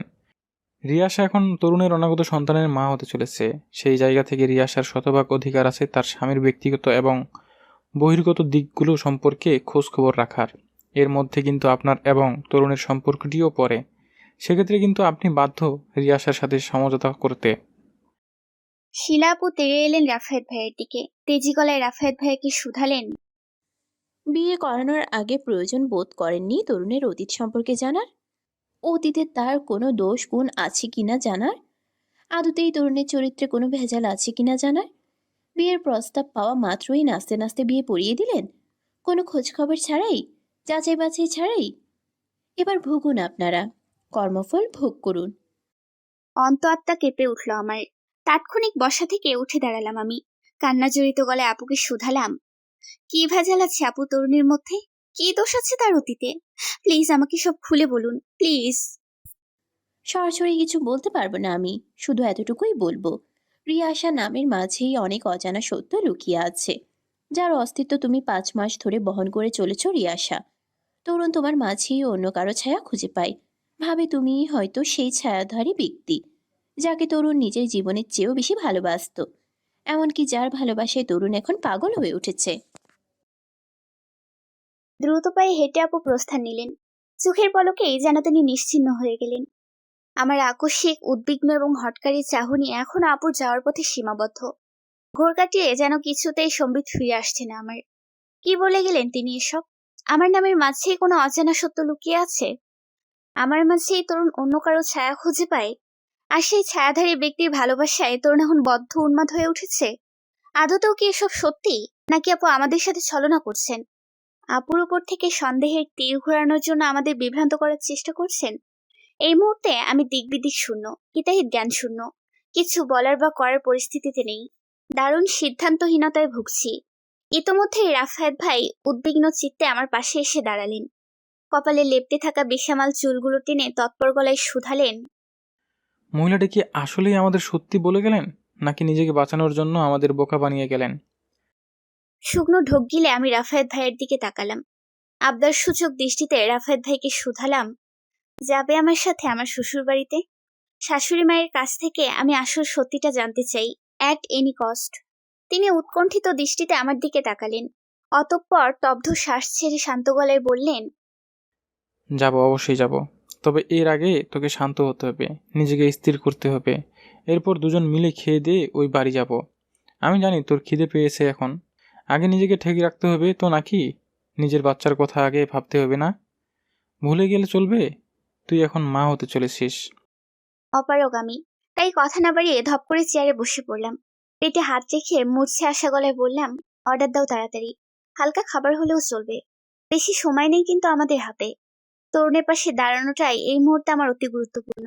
আমার কথা অনুযায়ী তিনি দ্রুত ওয়েটারকে ডেকে দিলেন। মেনু অনুযায়ী হালকা খাবারে অর্ডার করে দিলেন। খাবার এসে আগ অব্দি তরুণের টেনশনে অনবরত কেঁদে চলেছি আমি। রাফায়েত ভাই বিভিন্নভাবে আমায় বোঝানোর চেষ্টা করছেন, তবে কিছুতেই ওনার বুঝ মানতে ইচ্ছে করছে না আমার। এতে যেন কষ্ট দ্বিগুণ বেড়ে যাচ্ছে। এত বোঝানোর পরেও তিনি সামান্যতম বিরক্ত বোধ হচ্ছেন না আমার প্রতি। উল্টো ঠান্ডা মাথায় আমাকে শান্ত করার চেষ্টা করছেন, বিভিন্নভাবে আমাকে হাসানোর চেষ্টা করছেন। তবে আফসোস, এই মুহূর্তে আমার হাসি তো দূরে থাক, কান্না বন্ধ করতে ইচ্ছা করছে না। মনের মধ্যে ঠিক কতখানি ঝড় বয়ে চলছে আমার শুধুমাত্র আমিই জানি, তা অন্য কারো জানার ক্ষমতা নেই। আর যতক্ষণ অবধি না আসল সত্যিটা আমি জানতে পারছি, ততক্ষণ অবধি কোনো কিছুতেই শান্তি হবে না আমার। কিছুক্ষণের মধ্যে খাবার চলে আসতেই কোনো রকমের খাবারগুলো গিলে আমরা বিল মিটিয়ে রেস্টুরেন্ট থেকে বেরিয়ে এলাম। রিক্সা ধরে শ্বশুরবাড়ির দিকে রওনা হলাম। রাস্তায় কেউ কোনো কথা বলিনি আমরা। নিজেদের মতোই যতটা সম্ভব নীরব হয়ে থেকেছি। রাফায়েত ভাইও কোনো রকম চেষ্টা করেননি আমার সাথে কথা বলতে। হয়তো তিনিও আমার মতো ক্লান্ত শ্লান্ত অত্যাধিক যন্ত্রণায় জর্জরিত। প্রায় ঘন্টাখানিক পর বাড়ির বসার ঘরে শাশুড়ি মায়ের মুখোমুখি বসে আছি আমি এবং রাফায়েত ভাই। শাশুড়ি মা হঠাৎ আমাদের দিকে থতমত খেয়ে বসে আছেন।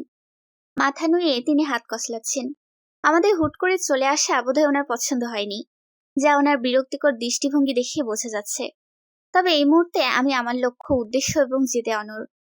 কোনো প্রতিকূল পরিস্থিতি আমাকে এই উদ্দেশ্য থেকে দূরে রাখতে পারবে না। তাৎক্ষণিক রাফায়েত ভাইয়ের পাশ থেকে উঠে দাঁড়ালাম আমি। সোফায় শাশুড়ি মায়ের পাশ ঘেঁষে বসলাম। রাগান্বিত দৃষ্টিতে শাশুড়ি মায়ের দিকে অনেকটা ঝুঁকে আমি অবলীলায় প্রশ্ন ছুড়ে বললাম, বলুন মা, তরুণ ঠিক কোন ধরনের মানসিক সমস্যায় ভুগছেন, যে সমস্যায় ভুগলে তার স্ত্রী তার পাশে থাকতে পারবে না, তার থেকে দূরে থাকতে হবে, উন্মাদের মতো যা ইচ্ছে তা ব্যবহার করবে? ভয়ার্থ দৃষ্টিতে শাশুড়ি মা মাথা উঁচিয়ে আমার দিকে তাকালেন। একই দৃষ্টিতে কিছুক্ষণ আমার দিকে তাকিয়ে থেকে তিনি হঠাৎ দৃষ্টি সরিয়ে নিলেন। অন্য পাশ ফিরে কম্পিত গলায় বললেন, এ আবার কেমন ধরনের প্রশ্ন বৌমা? আমি তো তোমাকে জাস্ট কয়েকদিনের জন্য তোমার বাপের বাড়িতে বেড়ানোর সুযোগ দিয়ে এলাম। এখানে তুমি দোষের কি দেখলে? মিথ্যে বলছেন আপনি। তরুণের কোনো দুর্বলতাকে আপনি প্রাণপণে লুকানোর চেষ্টা করছেন। প্লিজ বলুন কি সেই দুর্বলতা। দয়া করে আমাকে আর অন্ধকারে রাখবেন না মা। তরুণের ওয়াইফ আমি। সেই জায়গা থেকে আমার শতভাগ অধিকার আছে তরুণের প্রকাশ্য অপ্রকাশ্য সমস্ত সমস্যা সম্পর্কে জানার, তার ভালো মন্দ দিকগুলো জানার। অস্থির দৃষ্টিতে শাশুড়ি মা আমার দিকে তাকিয়ে রয়েছেন। অল্প সময় একই দৃষ্টিতে তাকিয়ে থাকার পর তিনি হঠাৎ আমার হাত দুটো শক্তভাবে আঁকড়ে ধরলেন। কান্না জড়িত গলায় আমায় শুধালেন, কথা দাও আমায়, সত্যিটা জানার পর তরুণকে তুমি ছেড়ে যাবে না। মৃত্যুর আগ অবধি তরুণের পাশেই থাকবে। তরুণ এবং আমাদের কোনো প্রকার ভুল বুঝবে না। দৃষ্টি ঘুরিয়ে আমি রাফায়েত ভাইয়ের দিকে তাকালাম। অশ্রুসিক্ত দৃষ্টিতে তিনি আমার দিকে তাকিয়ে আছেন। তাৎক্ষণিক জোরপূর্বক হেসে তিনি ইশারায় মাথা নাড়িয়ে বুঝালেন শাশুড়ি মাকে কথা দিতে, আজীবন তরুণের পাশেই থাকতে। টুকরে কেঁদে উঠলাম আমি। শাশুড়ি মায়ের হাত দুখানা শক্ত হাতে ধরে বললাম, কথা দিলাম মা, তরুণকে ছেড়ে আমি কোথাও যাব না। মৃত্যুর আগ অব্দি আমি তরুণের পাশেই থাকবো।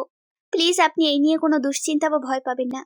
তরুণের সমস্যাগুলো নির্দ্বিধায় আমায় খুলে বলুন। মৃদু হেসে উঠলেন শাশুড়ি মা। স্বস্তির শ্বাস ছেড়ে তিনি আমার দিকে তাকালেন। ভরসা পেয়ে তিনি অনর্গল বলতে আরম্ভ করলেন, রিয়াসা, রিয়াসা নাম ছিল মেয়েটার। আজ থেকে প্রায় 2 বছর আগে তরুণের সাথে কোনোভাবে প্রেমের সম্পর্কে জড়িয়েছিল মেয়েটা। সম্পর্কের প্রায় 1.5 বছর পর বিষয়টি জানতে পারি আমি। বলতে পারো তরুণ তখন নিজ থেকেই বিষয়টি আমার কাছে শেয়ার করেছিল। এমনিতেও তরুণ যে কোনো ছোটোখাটো বিষয়েও আমার কাছে শেয়ার করতে পছন্দ করত। কোনো ক্ষুদ্র কথাও আমার কাছে গোপন রাখতো না সে। তরুণের কথা মতো মেয়েটির সাথে কথা বলে এবং দেখা করে বুঝতে পারলো মেয়েটি সত্যি খুব ভালো। নিঃসন্দেহে মেয়েটিকে ঘরের বউ করে আনা যায়। তাছাড়াও তরুণ রিয়াসা অন্তঃপ্রাণ ছিল, পাগলের মতো ভালোবাসত মেয়েটিকে। সারা দিন রাত শুধু রিয়াসাকে নিয়েই মেতে থাকতো। বলতে পারো মেয়েটি তরুণের এক প্রকার অভ্যেস হয়ে দাঁড়িয়েছিল। নেশার মতো ছুটত রিয়াসার পিছনে। দিন দুনিয়া কোনো কিছুর প্রতি টান কাজ করতো না আর। তরুণীর এই নাজেহাল অবস্থা দেখে তখন আমি এবং তরুণীর আব্বু সিদ্ধান্ত নিয়েছিলাম মেয়েটির পরিবারের সাথে দেখা করে বিয়ের দিন তারিখ ঠিকঠাক করে নিতে, যত দ্রুত সম্ভব বিয়েটা পড়িয়ে দিতে। এর মধ্যেই হঠাৎ একদিন থেমে গেলেন মা। শান্ত চোখ দুটো মুহূর্তের মধ্যেই মায়ের অশান্ত হয়ে উঠল। টুকরে কেঁদে উঠলেন তিনি। কান্না জড়িত গলায় বললেন, হঠাৎ একদিন অফিস থেকে ফেরার সময় তরুণের কার অ্যাক্সিডেন্ট হয়। খুবই মারাত্মক জখম হয় তরুণীর সমস্ত শরীর, বিশেষ করে মাথায় খুব বেশি এফেক্ট হয়। বিগত 1 থেকে 1.5 বছর আগের স্মৃতি তরুণ ভুলতে শুরু করে। রিয়াসার নামটি ছাড়া রিয়াসার সাথে থাকা সমস্ত সম্পর্কের কথা ভুলে যায় তরুণ। দেশে যত উন্নত এবং ব্যয়বহুল চিকিৎসা আছে সব চিকিৎসা প্রয়োগ করেছিলাম আমরা, তবে লাভ কিছু হয়নি এতে। টানা 3 মাস তরুণ হসপিটালে ভর্তি ছিল। রিয়াসা প্রতিদিন নিয়ম করে তরুণের সাথে দেখা করতে যেত, তবে তরুণ শুধুমাত্র রিয়াসাকে ফ্রেন্ড হিসেবে ট্রিট করত। তাদের মধ্যে থাকা গভীর প্রেমের সম্পর্কের কথাও পুরোপুরি ভুলে গিয়েছে তরুণ। রিয়াসা চোখের সামনে এসব সহ্য করতে পারছিল না। মেয়েটিও ভিতর থেকে পুরোপুরি ভেঙে পড়েছিল। যদিও ডক্টর বলেছিলেন তরুণকে কয়েকটি মাস সময় দিতে, হতে পারে সেটা 5 মাস, 6 মাস কিংবা 1 বছর। ওষুধের প্রভাবে তার মানসিক শক্তি দিন দিন ফিরে আসতে পারে। হারিয়ে যাওয়া 1-1.5 বছরের স্মৃতি আবারও ফিরে আসতে পারে, সেই আশাতেই ছিলাম আমরা। তবে রিয়াসার পরিবার রিয়াসাকে সেই সময়টুকু দিতে চাননি। তারা জোরপূর্বক রিয়াসাকে ধরে বেঁধে ফ্রান্সে শিফট হয়ে যান। ওই দেশে রিয়াসার বাবার গ্রিন কার্ড ছিল, তাই কম সময়ের মধ্যে ফ্রান্সে যাওয়া তাদের জন্য জটিল কিছু ছিল না। সেই থেকে প্রায় 1 বছর হতে চলল তরুণীর সাথে রিয়ার বিচ্ছেদের। অশ্রুজল যেন কিছুতেই বাদ মানছিল না আমার। চিৎকার করে আমি আর্তনাদ প্রকাশ করে বললাম, কেন সময় দেননি আপনারা তরুণকে 1 বছর? হ্যাঁ, কেন সময় দেননি? কেন এসবের মাঝে আপনারা আমাকে টেনে আনলেন? একটু একটু করে তরুণের স্মৃতিশক্তি ফিরে আসতে শুরু করেছে। এখন আপনারা তরুণকে যাই বুঝাচ্ছেন, তরুণ হয়তো তাই বুঝে নিতে বাধ্য হচ্ছে। তবে কিছুদিন পর যখন তার পুরোপুরি স্মৃতিশক্তি ফিরে আসতে শুরু করবে, তখন কি হবে আমার? শুধু রিয়াসে নামটি মিললেই তো চলবে না, চেহারার মিলও তো থাকতে হবে। তখন কি জবাব দেবেন আপনারা তরুণকে? হ্যাঁ, আমি বা কি জবাব দেব তরুণকে? বুক ফাটা আর্তনাদে বিভৎস হয়ে উঠছি আমি। আল্লাহ যেন পৃথিবীর কোনো বিবাহিত নারীকে এমন দুঃসহ পরিস্থিতিতে না দাঁড় করাই। জীবনে বেঁচে থাকার কুলকিনারা হারিয়ে ফেলেছি আমি। মনে হচ্ছে যেন শত শতস্র ফুট উঁচুতে থাকা বিশাল আকাশটি এক ঝটকে আমার মাথার উপর ভেঙে পড়েছে, মাটির সাথে পুরোপুরি পিষে দিয়েছে আমায়। ধরণী রক্ত স্নান করছে আমার লোহিত গরম রক্ত দ্বারা। সঙ্গে সঙ্গেই রাফায়েত ভাই পাশের সোফা থেকে উঠে দাঁড়ালেন। দ্রুত পায়ে হেঁটে তিনি আমার পাশে এসে দাঁড়ালেন। উদ্বেগী গলায় বললেন, শান্ত হ রিয়াসা, প্লিজ শান্ত হ। আন্টিকে পুরো কথা শেষ করতে দে। এত সহজে ভেঙে পড়লে চলবে?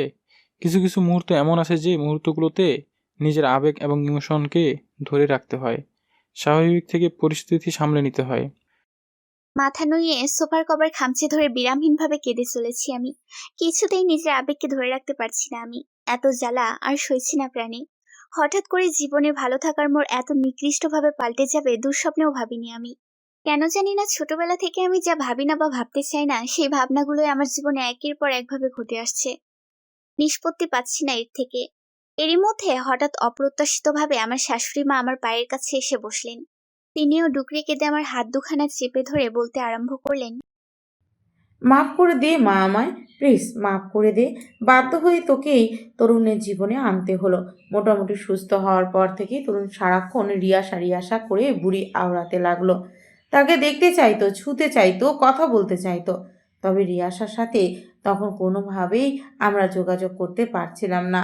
কোনো পথই খোলা ছিল না তখন তার সাথে যোগাযোগ করার। এই দিকে তরুণ রিয়াসার জন্য মরিয়া হয়ে উঠেছিল। বন্ধু হিসেবে রিয়াসাকে পাশে চাইতে লাগলো। এর মধ্যেই হঠাৎ প্রায় 5 থেকে 6 মাস পর একদিন তোর সাথে একজন আত্মীয়ের বাড়িতে আমার অপ্রত্যাশিতভাবে দেখা হয়ে যায়। তখন কথায় কথায় জানতে পারলাম তোর নামও রিয়াসা। প্রথম দেখাতেই তোকে আমার ভীষণ পছন্দ হয়ে গিয়েছিল, তাই আগ পাছ না ভেবেই আমরা তরুণের জন্য তোদের বাড়িতে বিয়ের প্রস্তাব পাঠিয়েছিলাম।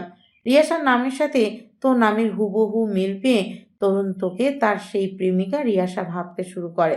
যদিও তখন সে রিয়াসাকে বন্ধু বলে ভাবতো, তবে মেন্টাল ট্রমার মধ্যে থাকার কারণে সে রিয়াসার চেহারার গঠনের সাথে তোর চেহারার গঠনও আংশিক গুলিয়ে ফেলেছিল। তাই খুব সহজেই তোর সাথে তরুণের বিয়ে পড়ানো আমাদের জন্য সম্ভব হয়ে উঠেছিল। বিশ্বাস কর, আমি ওই মুহূর্তে চাইনি তরুণ তার অতীতের সেই প্রেমিকা রিয়াসাকে মনে রাখুক, তার জন্য কষ্ট পাক, তার জন্য আরও মানসিকভাবে দুর্বল হয়ে পড়ুক। আমরা আদৌ এটাও জানতাম না রিয়াসা আজও অবিবাহিত আছে কিনা, কিংবা রিয়াসা আর কখনো তরুণের টানে এই দেশে ফিরে আসবে কিনা। তরুণের ভবিষ্যৎ দিন দিন অনিশ্চিত হয়ে পড়ছিল। মা হয়ে ছেলের ভবিষ্যৎ নষ্ট করতে চাইনি আমি, তাই বাধ্য হয়ে তোকে তরুণের জীবনে জুড়ে দিতে হলো। আশ্চর্যের বিষয় কি জানিস, তুই তরুণের জীবনে আসার পর থেকেই তরুণ আস্তে ধীরে ঠিক হতে লাগলো। ভুলে যাওয়ার বাস্তবটি একটু একটু করে কমতে লাগলো। মনে হচ্ছিল যেন জীবনে সে নতুন দিশা খুঁজে পেতে শুরু করলো। তোকে প্রথম দেখেই আমি বুঝতে পেরেছিলাম তুই পারবি আমার ছেলেকে সুস্থ করে তুলতে, তোর ভালোবাসা দিয়ে তরুণের অতীতে থাকা সেই রিয়াসাকে ভুলিয়ে দিতে, যে রিয়াসা এখন তরুণের জীবন থেকে অনেকটাই দূরে সরে গেছে। তরুণকে ছাড়াই হয়তো সে খুব এখন সুখে আছে, ভালো আছে, বর্তমানকে মেনে নিয়েছে। কান্না থামিয়ে অশ্রুভরি দৃষ্টিতে আমি মাথা উঁচিয়ে মায়ের দিকে তাকালাম। দীর্ঘ কয়েকটি শ্বাস ছেড়ে শুধালাম, তরুণ পারবে তার অতীতে সেই ভালোবাসার মানুষটির জায়গায় আমায় মেনে নিতে? পারবে এত সহজে আমাকে গ্রহণ করে নিতে? পারবে সে আমাকে, আপনাকে, বাবাকে ক্ষমা করে দিতে? তার অতীত জীবন ভুলিয়ে দেয়া কি এতটাই সহজ মা? পাশ থেকে রাফায়েত ভাই ভগ্ন দৃষ্টিতে আমার দিকে তাকালেন। ব্যথিত মুখমণ্ডলেও তিনি ম্লান হেসে শুধালেন, তরুণ কেন তোকে রিয়াসার জায়গায় মেনে নিতে পারবে না? কেন তোকে মন থেকে গ্রহণ করতে পারবে না? কেন তোর ভালোবাসায় রিয়াসাকে ভুলে যেতে পারবে না? বল কেন? তুই কি না পারিস বল? তুই তো সব পারিস। একজন মানুষকে যেমন তিলে তিলে মারতে পারিস, তেমনি অন্যজনকে বাঁচিয়েও তুলতে পারিস।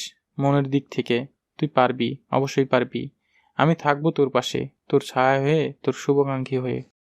আমি দেখেছি হাসির আড়ালে লুকিয়ে রাখা রাফায়েত ভাইয়ের সেই কান্না করা মুখ।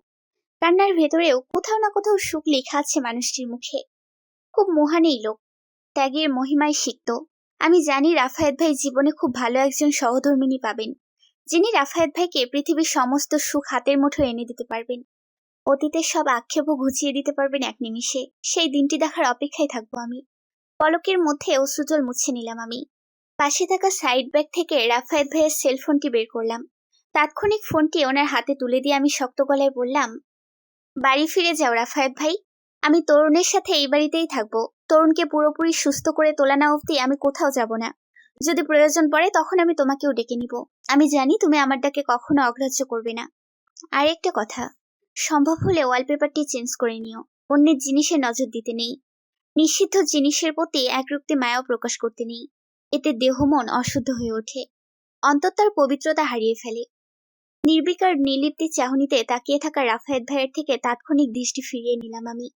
দুহাতে চোখের শুকনো জলকণা মুছে শাশুড়ি মা এবং রাফায়েত ভাইকে উপেক্ষা করে সিঁড়ির দিকে পা বাড়ালাম।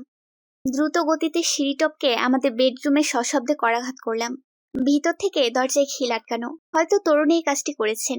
প্রায় অনেকক্ষণ যাবৎ দরজায় করাঘাত করার পরও যখন তরুণ দরজা খুলে বের হয়ে আসছিল না, তখন আমি উচ্চ আওয়াজে তরুণের নাম ধরে ডাকতে আরম্ভ করলাম। প্রায় 6 থেকে 7টা ডাক দেওয়ার পর তরুণের ব্যতিব্যস্ত কণ্ঠস্বর অতি দ্রুত বেগে আমার কর্ণকুহরে ভেসে এলো। তড়িঘড়ি করে তিনি বিছানা ছেড়ে নামছেন আর ঘুম জড়ানো গলায় আমায় বলছেন, ওয়েট রিয়াসা, আমি আসছি। এতক্ষণ তোমার অপেক্ষাতেই ছিলাম আমি, তবে কখন যেন ঘুমিয়ে পড়েছিলাম বুঝতেই পারিনি। স্বস্তির শ্বাস ছাড়লাম আমি। বুকের পাঁজরে হাত রেখে আশ্বস্ত দৃষ্টিতে পিছু ফিরে নিচতলার দিকে তাকাতেই দেখলাম রাফায়েত ভাই এখনো স্তব্ধ চিত্তে আমার শাশুড়ি মায়ের পাশে দাঁড়িয়ে আছেন। সে একই নির্লিপ্ত, নির্বিকার, নিস্তব্ধ চাহনি ওনার। মনে হচ্ছে যেন গভীর শোকের মাঝে তলিয়ে আছেন তিনি। সম্মতি ওনার কিছুতেই ফিরে আসছে না। পাশ থেকে আমার শাশুড়ি মা কান্না জড়িত মুখমণ্ডলেও আমার দিকে তাকিয়ে মিটিমিটি হাসছেন। হয়তো তিনি ভীষণ সন্তুষ্ট আমার কাছে। এর মধ্যেই তরুণ কপাট খুলে প্রবল উচ্ছ্বাসিত ভঙ্গিতে আমার মুখোমুখি এসে দাঁড়ালেন। সঙ্গে সঙ্গে রাফায়েত ভাইয়ের থেকে দৃষ্টি সরিয়ে আমি আনন্দে প্রফুল্লিত তরুণের মুখপানে তাকালাম। চোখের কোণে নোনা জল ভাসছে লোকটির, ঠোঁটের কোণে ঝুলছে এক যুদ্ধজয়ের হাসি। বেশিক্ষণ দৃষ্টি বুলিয়ে রাখতে পারলাম না লোকটির দিকে। অতি আবেগে তিনি কিঞ্চিত মুহূর্তের মধ্যে আমাকে জাপটে ধরলেন। বুকের মধ্যিখানে বিস্তর জায়গা জুড়ে আমার সর্বাঙ্গ চেপে ধরে তিনি পরম সুখদায়ক গলায় বললেন, আমি জানতাম তুমি ফিরে আসবে রিয়াসা। আমার পাতাল সমান ভালোবাসার টানে তোমাকে ফিরে আসতেই হবে। তুমি হলে আমার একমাত্র নিয়তি রিয়াসা, যা উপরওয়ালা জন্মের পর থেকে আমার ললাটে খোদাই করে দিয়েছেন। পৃথিবীর ছোট বড় কোনো ভুল বোঝাবুঝি আমাদের সম্পর্কের মধ্যখানে অদৃশ্য দেয়াল তৈরি করতে পারবে না রিয়াসা, কখনো না। লোকটির অপ্রতুল আশ্বাস ভরসা সান্ত্বনা পেয়ে যেন মুহূর্তের মধ্যে আমার মনে বিরাজ করা পাথর সমান কষ্টের বোঝা হালকা হয়ে গেল। সেই কষ্টগুলো গলে চক্ষুজোড়া অশ্রুরূপ ধারণ করলো। মনে বসে থাকা অভিমানগুলো না চাইতেও বেরিয়ে আসতে লাগলো। অশ্রুসিক্ত গলায় তারা মনে মনে আওড়াতে লাগলো, কেন উপরওয়ালা, কেন কেন লোকটিকে আপনি এত বড় শাস্তি দিলেন? কেন লোকটিকে তার ফেলে আসা অতীত জীবন এভাবে ভুলিয়ে দিলেন? দিয়েছেন তো দিয়েছেন, এখন আবার সেই অতীত জীবন একটু একটু করে মনে করিয়ে দিচ্ছেন, কপাল থেকে আমার সুখ কেড়ে নিচ্ছেন। কি অপরাধ করেছিলাম আমি আপনার কাছে? হ্যাঁ, কোন অপরাধের শাস্তি আপনি আমাকে দিচ্ছেন? আমি জানি না ভবিষ্যতে ঠিক কি কি উপেক্ষা করছে আমার জন্য, কতখানি ত্যাগ তিতিক্ষা যন্ত্রণা উপেক্ষা করছে আমার জন্য। আমার বাচ্চার ভবিষ্যৎ ঠিক কি হতে চলেছে আমি তাও জানি না। তবে আপনার কাছে আমি আর কিছুই চাই না মাবুদ, শুধু আপনি আমার সন্তানের ভাগ্যে তার বাবার আদর ভালোবাসা অধিকারটুকু বরাদ্দ রাখবেন, শুধু এইটুকুই। কান্নার মাত্রা ক্রমশ বৃদ্ধি পেয়ে আমার হেঁচকি তোলার পথে। সঙ্গে সঙ্গে তরুণ বুকের পাঁজর থেকে আমায় উঠিয়ে নিলেন। উদ্বিগ্ন দৃষ্টিতে তিনি আমার দিকে তাকালেন। বাঁ হাতটি আমার থুতনিতে রেখে তিনি ভগ্ন গলায় আমার দিকে প্রশ্ন ছুড়ে বললেন, কি হয়েছে রিয়াসা, তুমি কাঁদছো কেন? আবার কোনোভাবে তোমাকে হার্ট করেছি আমি? আমার ব্যবহারে তুমি কষ্ট পেয়েছো? এইভাবে হঠাৎ জড়িয়ে ধরাতে তুমি খুশি হওনি? কাঁদতে কাঁদতে শ্বাস ক্রমাগত বেড়ে চলছিল আমার।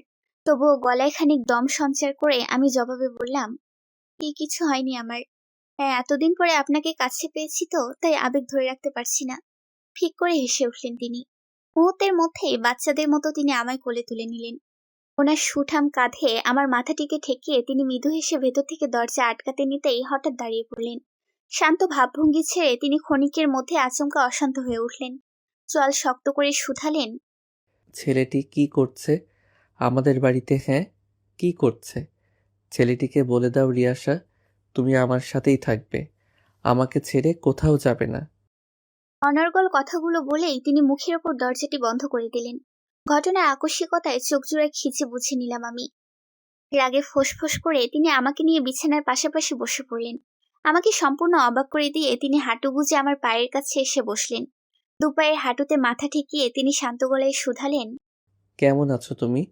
ভালো ছিলে আমাকে ছাড়া? কম্পিত গলায় আমি জবাবে বললাম, না না না। ম্লান হাসলেন তিনি। আমি জানতাম তুমি আমাকে ছাড়া ভালো থাকতে পারবে না। প্রসঙ্গ পাল্টে আমি তৎপর গলায় শুধালাম, খেয়েছেন আপনি? তোমাকে ছাড়া কখনো খেয়েছি? চলুন খাবেন, খাওয়ার পর ঔষধ খেতে হবে। দীর্ঘশ্বাস ছাড়লেন তিনি। হাঁটু থেকে মাথা উঁচিয়ে নিথর দৃষ্টিতে আমার দিকে তাকালেন। কেমন যেন বিদ্রুপান্তক গলায় বললেন, ওষুধ খাওয়ার আর প্রয়োজন কি? আমি তো এখন সুস্থ হয়ে গেছি। ভ্রুযুগল খরতর ভাবে কুঁচকে নিলাম আমি। বিস্মিত গলায় শুধালাম, মানে? তাৎক্ষণিক মাথা নইয়ে নিলেন তিনি। স্মিত হেসে বললেন, আমি এখন পুরোপুরি সুস্থ রিয়াসা। অতীতের সব স্মৃতি, এমনকি বর্তমানে আমার সাথে যা যা কিছু ঘটছে, সব কিছুই এখন আমার কাছে দিনের আলোর মতো পরিষ্কার। অতীত মনে রেখে আমি আমার বর্তমান নষ্ট করতে চাই না, আমার অনাগত বাচ্চার ভবিষ্যৎ নষ্ট করতে চাই না। হতভাগ আমি, আশ্চর্যে বশীভূত। আমার এহেন হটকারী ভাবভঙ্গি দেখে তরুণ মাথা উঁচিয়ে নিমগ্ন দৃষ্টিতে আমার দিকে তাকালেন। হাত দুটো আঁকড়ে ধরে তিনি শান্ত গলায় বললেন, রিয়াসার খোঁজ নিয়েছি আমি, রিয়াসা ভালো আছে, তার হাজবেন্ডের সাথে সুখে শান্তিতে সংসার করছে। রিয়াসা যদি তার নতুন জীবন নিয়ে সুখী থাকতে পারে, তবে আমি কেন পারবো না বলো? আমিও তোমার সাথে সুখে শান্তিতে সংসার করতে পারবো। তাছাড়া আমি বাবা হতে চলেছি, তুমি হলে আমার বাচ্চার মা।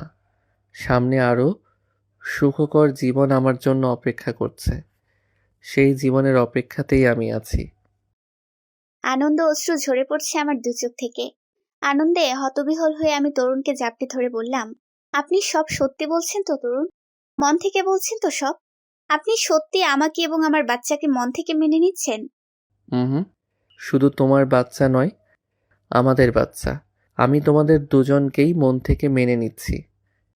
রিয়াসার খবর কিভাবে পেলেন? রিয়াসার বেস্ট ফ্রেন্ড থেকে। মনে পড়বে না কখনো রিয়াসাকে?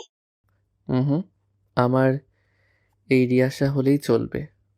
তরুণও শক্ত হাতে জাপটে ধরলেন আমায়। দুজনেই খুশিতে আত্মহারা। তরুণকে বুকে নিতেই বুঝতে পেরেছি আমি তরুণ যা বলেছে মন থেকে বলেছে। কোনো ছলনা নেই তার কথায় এবং অন্তরে। আজ থেকে আমার আবার নতুন জীবন শুরু। সুখী বিবাহিত জীবন, সুখী সাংসারিক জীবন। কেটে গেল মাঝখানে 3 বছর। তরুণ এবং আমার ফুটফুটে একটি কন্যা সন্তান হয়েছে। তার বয়স চলছে 2.5 বছর। দেখতে একদম তরুণের মতোই হয়েছে।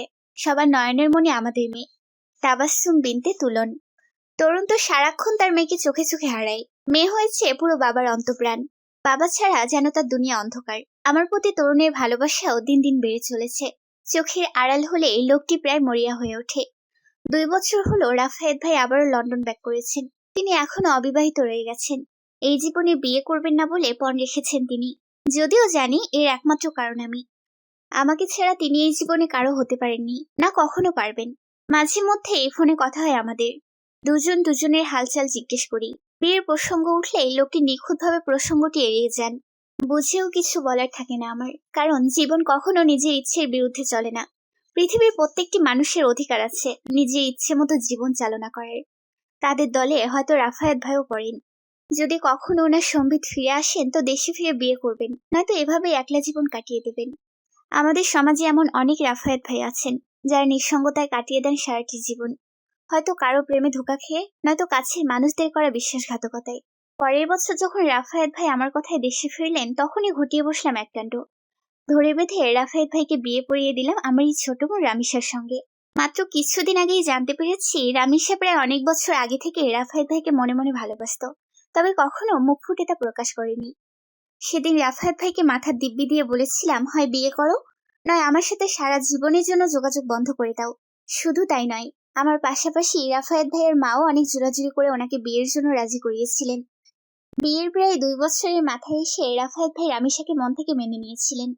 রামিসার পাগলামিপূর্ণ ভালোবাসায় এক প্রকার তিনি বাধ্য হয়েছিলেন রামিসাকে মন থেকে মেনে নিতে। এখন তারা দুজনেই তাদের বিবাহিত জীবনে খুশি। দিব্যি সুখে চলছে তাদের সংসার। তাদের সুখে আমিও বেশ সুখী। তরুণ এবং আমার বিবাহিত জীবনও বেশ সুখে শান্তিতেই কাটছে। সমাপ্ত।